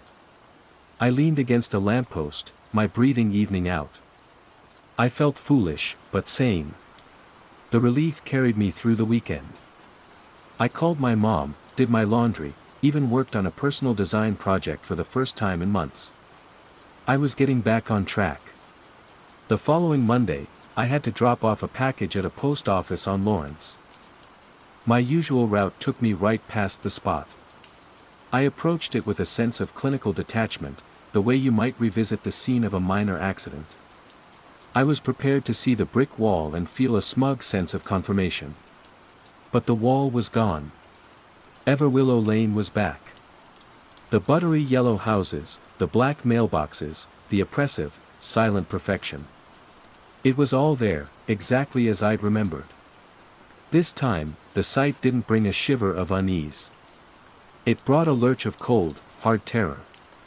This wasn't a hallucination. A hallucination doesn't vanish and then reappear, solid and unyielding. My hands trembled as I took out my phone. I didn't bother with the map. I opened the camera. I needed proof, something tangible to look at later, to confirm that this wasn't some waking dream. I framed the street sign, the neat houses stretching beyond it. I took a photo. Then another. I zoomed in on one of the identical mailboxes and snapped a picture. I walked down the lane this time, my footsteps echoing unnaturally on the pavement. The silence was heavier than before. Halfway down, the barking started. A golden retriever appeared in the front window of the house to my left, yapping with mindless enthusiasm. I kept walking. 3 houses later, another golden retriever appeared in another window, barking the exact same 6-note cadence. It wasn't like a recording, it was a recording. I felt a rising panic, a claustrophobia that had nothing to do with the wide, open street. I needed to get to the end, to see what was on the other side, to prove it connected to the real world. The street began to curve gently to the right. The houses continued, an endless, repeating pattern. I passed a house with a small, concrete garden gnome next to the porch steps, its red hat chipped. I walked for what felt like 5 more minutes, the curve tightening slightly. Then I saw it again, a house with a chipped, red-hatted gnome. My blood ran cold. Had I turned around without realizing it? I looked back. The street curved away behind me, identical in every respect to the street ahead. There was no sign of Damon Avenue.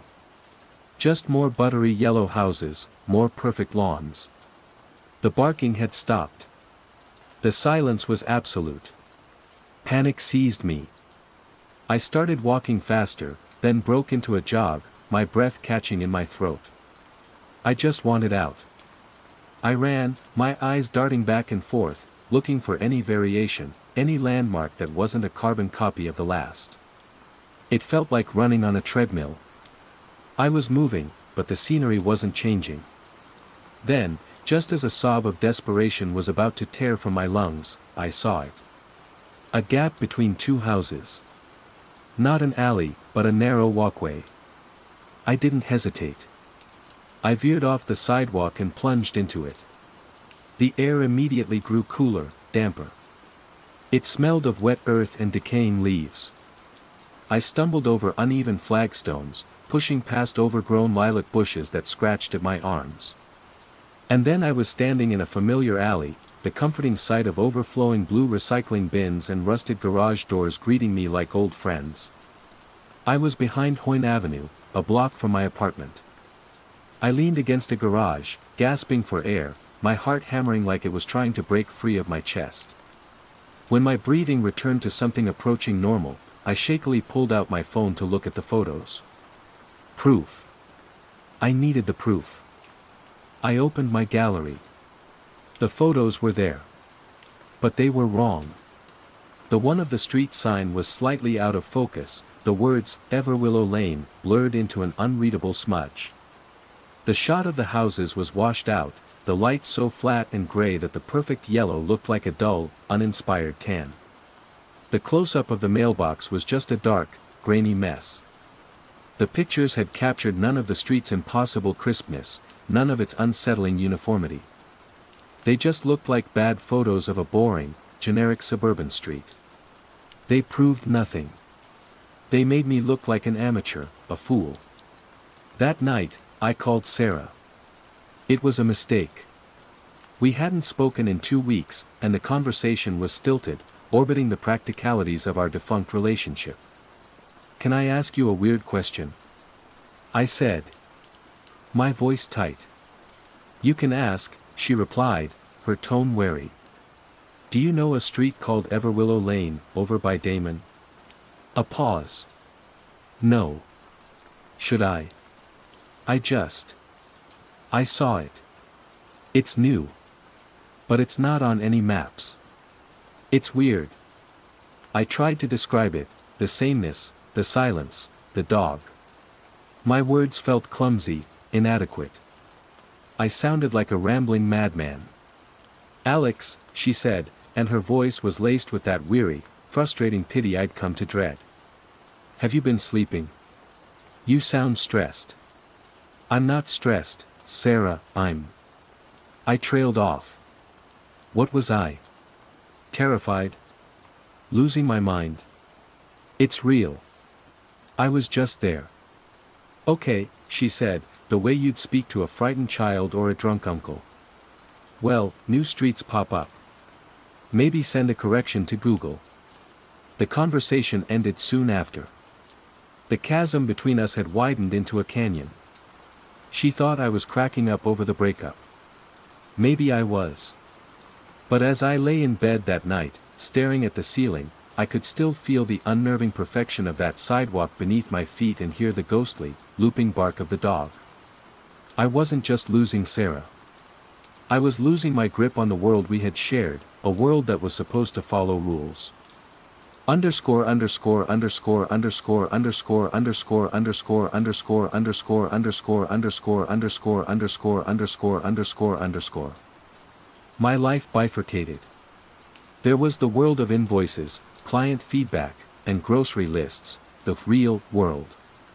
And then there was the world of Everwillow Lane. I began to document my experiences in a password-protected file on my laptop I simply titled The Log. It felt less crazy than keeping a tinfoil hat and string wall diary. Log entry number 4, October 12th, walked past the spot on Damon on my way to the hardware store. The brick wall was there.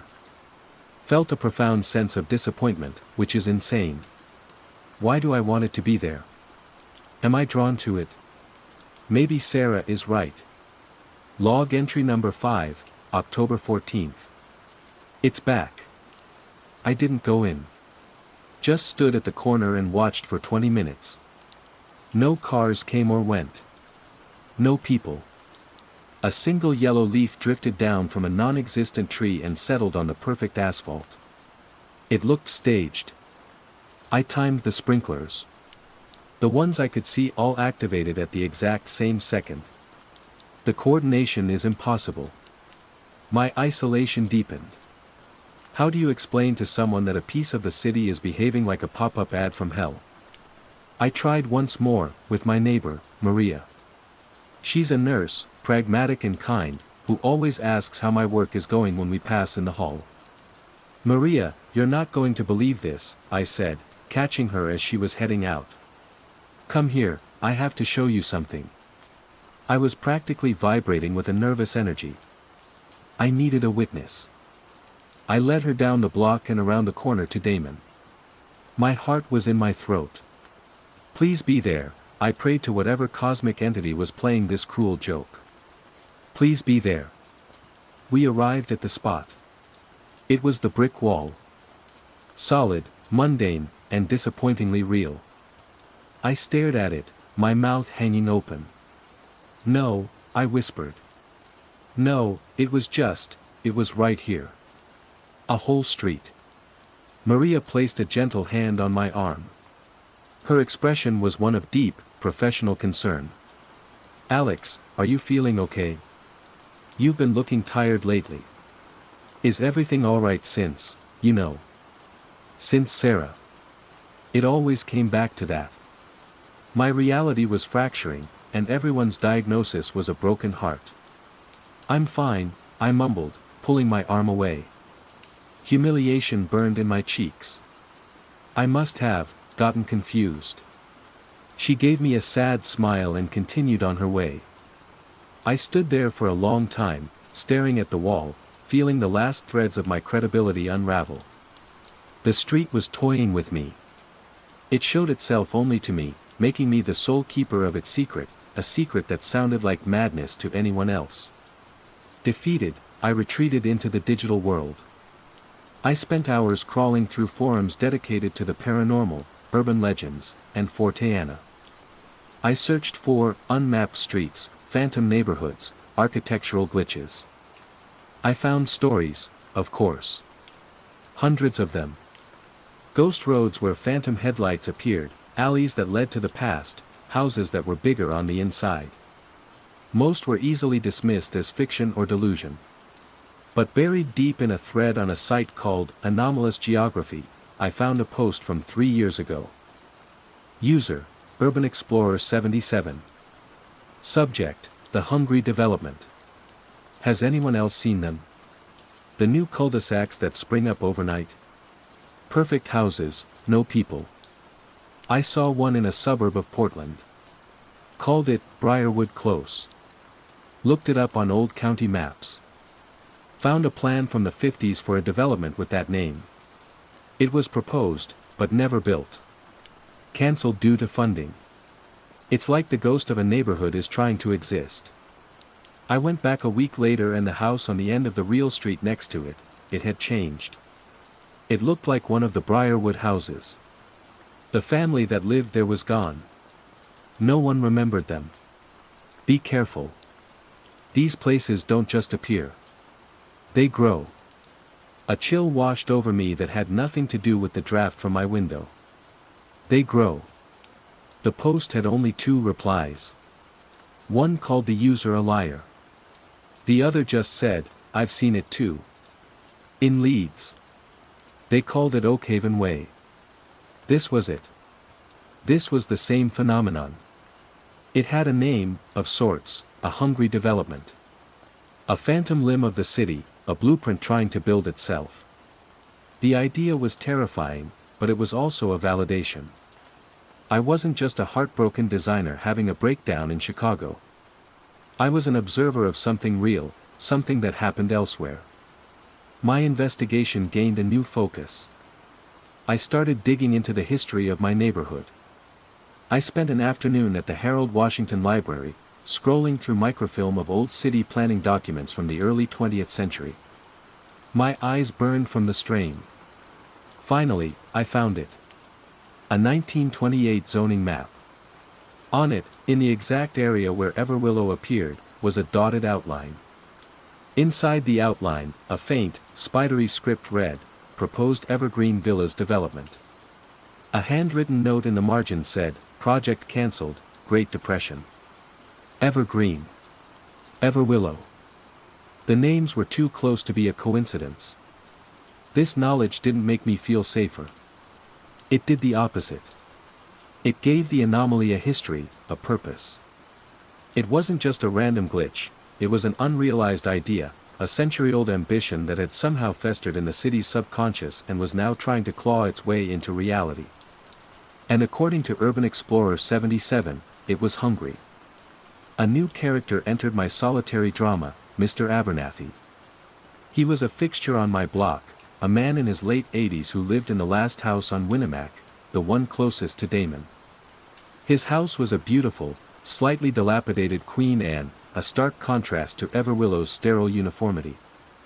He spent hours on his porch, sweeping, reading the paper, or just watching the world go by. He was my secondary mystery. Did he see it? Could this man, who had likely lived here for half a century, be a witness? For weeks, I was too afraid to ask. He seemed fragile, and I was terrified of being dismissed again, this time by a neighborhood institution. But the anomaly was escalating. One evening, I forced myself to walk down Everwillow again. This time, I saw people. At least, I thought they were people. A woman in a simple floral dress was watering her boxwood hedge with a bright green watering can. A man in a crisp polo shirt was polishing his already gleaming mailbox. They moved with a slow, deliberate grace that was deeply unsettling. Their faces were smooth, pleasant, and utterly blank.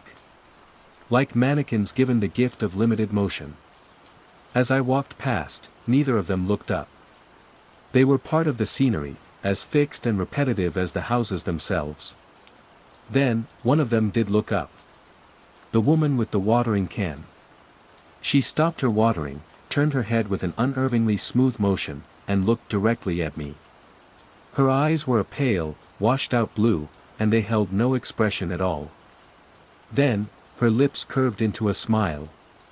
It was too wide, too symmetrical, a perfect, crescent moon of teeth. It wasn't a friendly smile. It was a smile of acknowledgement. A smile that said, "We see you." I turned and fled, my blood roaring in my ears. The illusion of being an unseen observer was shattered. I was trespassing, and the residents had noticed. That was the final push. The next morning, I saw Mr. Abernathy on his porch, meticulously sweeping away fallen leaves. I walked up his front path, my hands clammy. "Mr. Abernathy." He stopped sweeping and looked at me over his wire-rimmed glasses. His eyes were sharp, intelligent. "Mr. Jensen. You look like you've seen a ghost." My breath caught. "Worse," I managed. "A street." I expected him to look confused, to offer me a glass of water and a concerned frown. Instead, his expression tightened. He glanced over my shoulder toward Damon Avenue, a flicker of something, fear, recognition, in his old eyes. "The Buttery houses," he said, his voice a low whisper. "You see it too, then?" Underscore underscore underscore underscore underscore underscore underscore underscore underscore underscore underscore underscore underscore underscore underscore underscore. Relief crashed over me with the force of a physical blow. I almost sagged against his porch railing. "You know about it?" "I don't know about it," Mr. Abernathy corrected, his voice raspy. He gestured for me to take a seat on the wicker chair opposite his. "I've observed it. For the last 40 years. It comes and goes. Used to be it would only show up for an hour or two, once or twice a year, like a heat shimmer. In the last few months, it's been more persistent. Bolder." I told him everything. The first sighting, the map, the disappearing and reappearing, the repeating gnome, the blank-eyed residents, the failed photos, Sarah's dismissal, Maria's concern. He listened intently, nodding slowly, his gaze never leaving my face. When I finished, he let out a long, weary sigh. "The city is an organism, son," he said, leaning forward. "It has a metabolism. It grows, it scars over, it has phantom pains just like an amputee. That street, that's a phantom pain. A ghost of what might have been, trying to become real." He confirmed my library research. He remembered his own father talking about the failed Evergreen Villas project, a dream of modern living that evaporated in 1929. "But what is it?" I pressed. "A collective hallucination? A dimensional rift?" "I don't have fancy words for it," he said, shaking his head. "I just know it's wrong. It's a blueprint that doesn't understand that the building has already been built differently. And it's trying to correct what it sees as an error." He tapped a finger on the arm of his chair. "And it's getting stronger. The spaces between its appearances are shorter. The time it stays is longer. It's consolidating." For the first time in months, I wasn't alone in my madness. I had an ally. Mr. Abernathy, my grizzled, porch-sweeping Virgil, was my guide to this quiet, creeping hell. We met every few days, comparing notes. He had never dared to enter the street, content to observe from the borderlands of reality. My descriptions of the interior fascinated and terrified him. "The same dog, you say?" he'd ask. "And the people, they don't speak?" "Not a word." They just perform normalcy. The secondary mystery of Mr. Abernathy had resolved itself, but the true threat was just beginning to escalate, moving from a passive curiosity to an active predator. It happened on a Wednesday. I was walking home from the grocery store when I noticed something wrong about the end of my own block. The Garcia's house, a sturdy brick bungalow with a perpetually overgrown rosebush and 2 bikes chained to the porch railing, was gone. In its place stood a buttery yellow house with pristine white trim, a perfect boxwood hedge, and a shiny black mailbox. I dropped my bag of groceries. An apple rolled into the gutter. I stared, my mind refusing to process what my eyes were seeing. The house was a perfect transplant from Everwillow Lane. It had been surgically inserted into the end of my block, displacing the Garcia family as if they were nothing more than a temporary placeholder. I ran to Maria's door and pounded on it. She opened it, looking startled. The Garcias. I gasped, pointing a trembling finger down the street. Their house, it's gone. Maria followed my gaze. She frowned, a line of confusion between her brows. Who? Alex, what are you talking about? No one's lived in that house for years. It was empty until this new family moved in a few weeks ago. They're very quiet. New family. Maria, the Garcias lived there. 2 kids, a minivan. We borrowed a ladder from Mr. Garcia last summer. Her look of concern was back, deeper this time. Alex, I don't know any Garcias on this block. Are you sure you're not thinking of someone from your old neighborhood? The collective gaslighting had begun. The contagion wasn't just adding new architecture, it was rewriting memory. It was editing the world and then erasing the previous drafts from everyone's minds but mine. I stumbled back to my apartment, the spilled apple forgotten in the gutter. I was a bug in the code of this new, revised reality. I called Mr. Abernathy, my voice frantic. It started, I said. It took a house. On my street. Stay calm, son, he said, though I could hear the tremor in his own voice. Don't let it see you panic. That's what it wants. But how could I not panic? The front line was no longer a block away on Damon. It was at the end of my street. The invasion had begun. Over the next 2 weeks, the absorption accelerated. A 2-flat across the street was next. One day it was weathered brick with sagging wooden porches, the next it was a duplex version of the Everwillow model, buttery yellow and sterile. The tenants, a group of college students whose late-night parties I used to curse, were gone. No one remembered them. Then, the corner store, a beloved greasy spoon called Leo's Lunch, vanished. It was replaced by a small, tidy building with a single sign that read, General Provisions. It was never open. The neighborhood was being hollowed out and refilled with a bland, terrifying perfection. The worst part was the quiet. The sounds of the city, the arguments, the laughter, the music bleeding from open windows, were being replaced by a low, pervasive hum that seemed to emanate from the very air itself. I clung to my alliance with Mr. Abernathy like a drowning man to a piece of driftwood. He was my only anchor to the world that was. We theorized that the anomaly fed on something, inattention, perhaps. It replaced the forgotten, the unobserved. The Garcias had been on a long vacation. The students were transient. Leo's had been struggling for years. It was targeting the loose threads and reweaving them into its own pattern. Our only goal was to stay observant, to keep the memory of the real world alive between us. It was a 2-man resistance against an enemy that could rewrite reality. Then, one morning, I looked out my window towards Mr. Abernathy's house. The grand, dilapidated Queen Anne was gone. In its place stood a larger, more ornate version of an Everwillow house. It was still buttery yellow, but it had a turret and a wraparound porch. It looked like the boss level of the other houses. It was monstrous in its perfection. The wicker chairs were gone. The welcome mat was gone.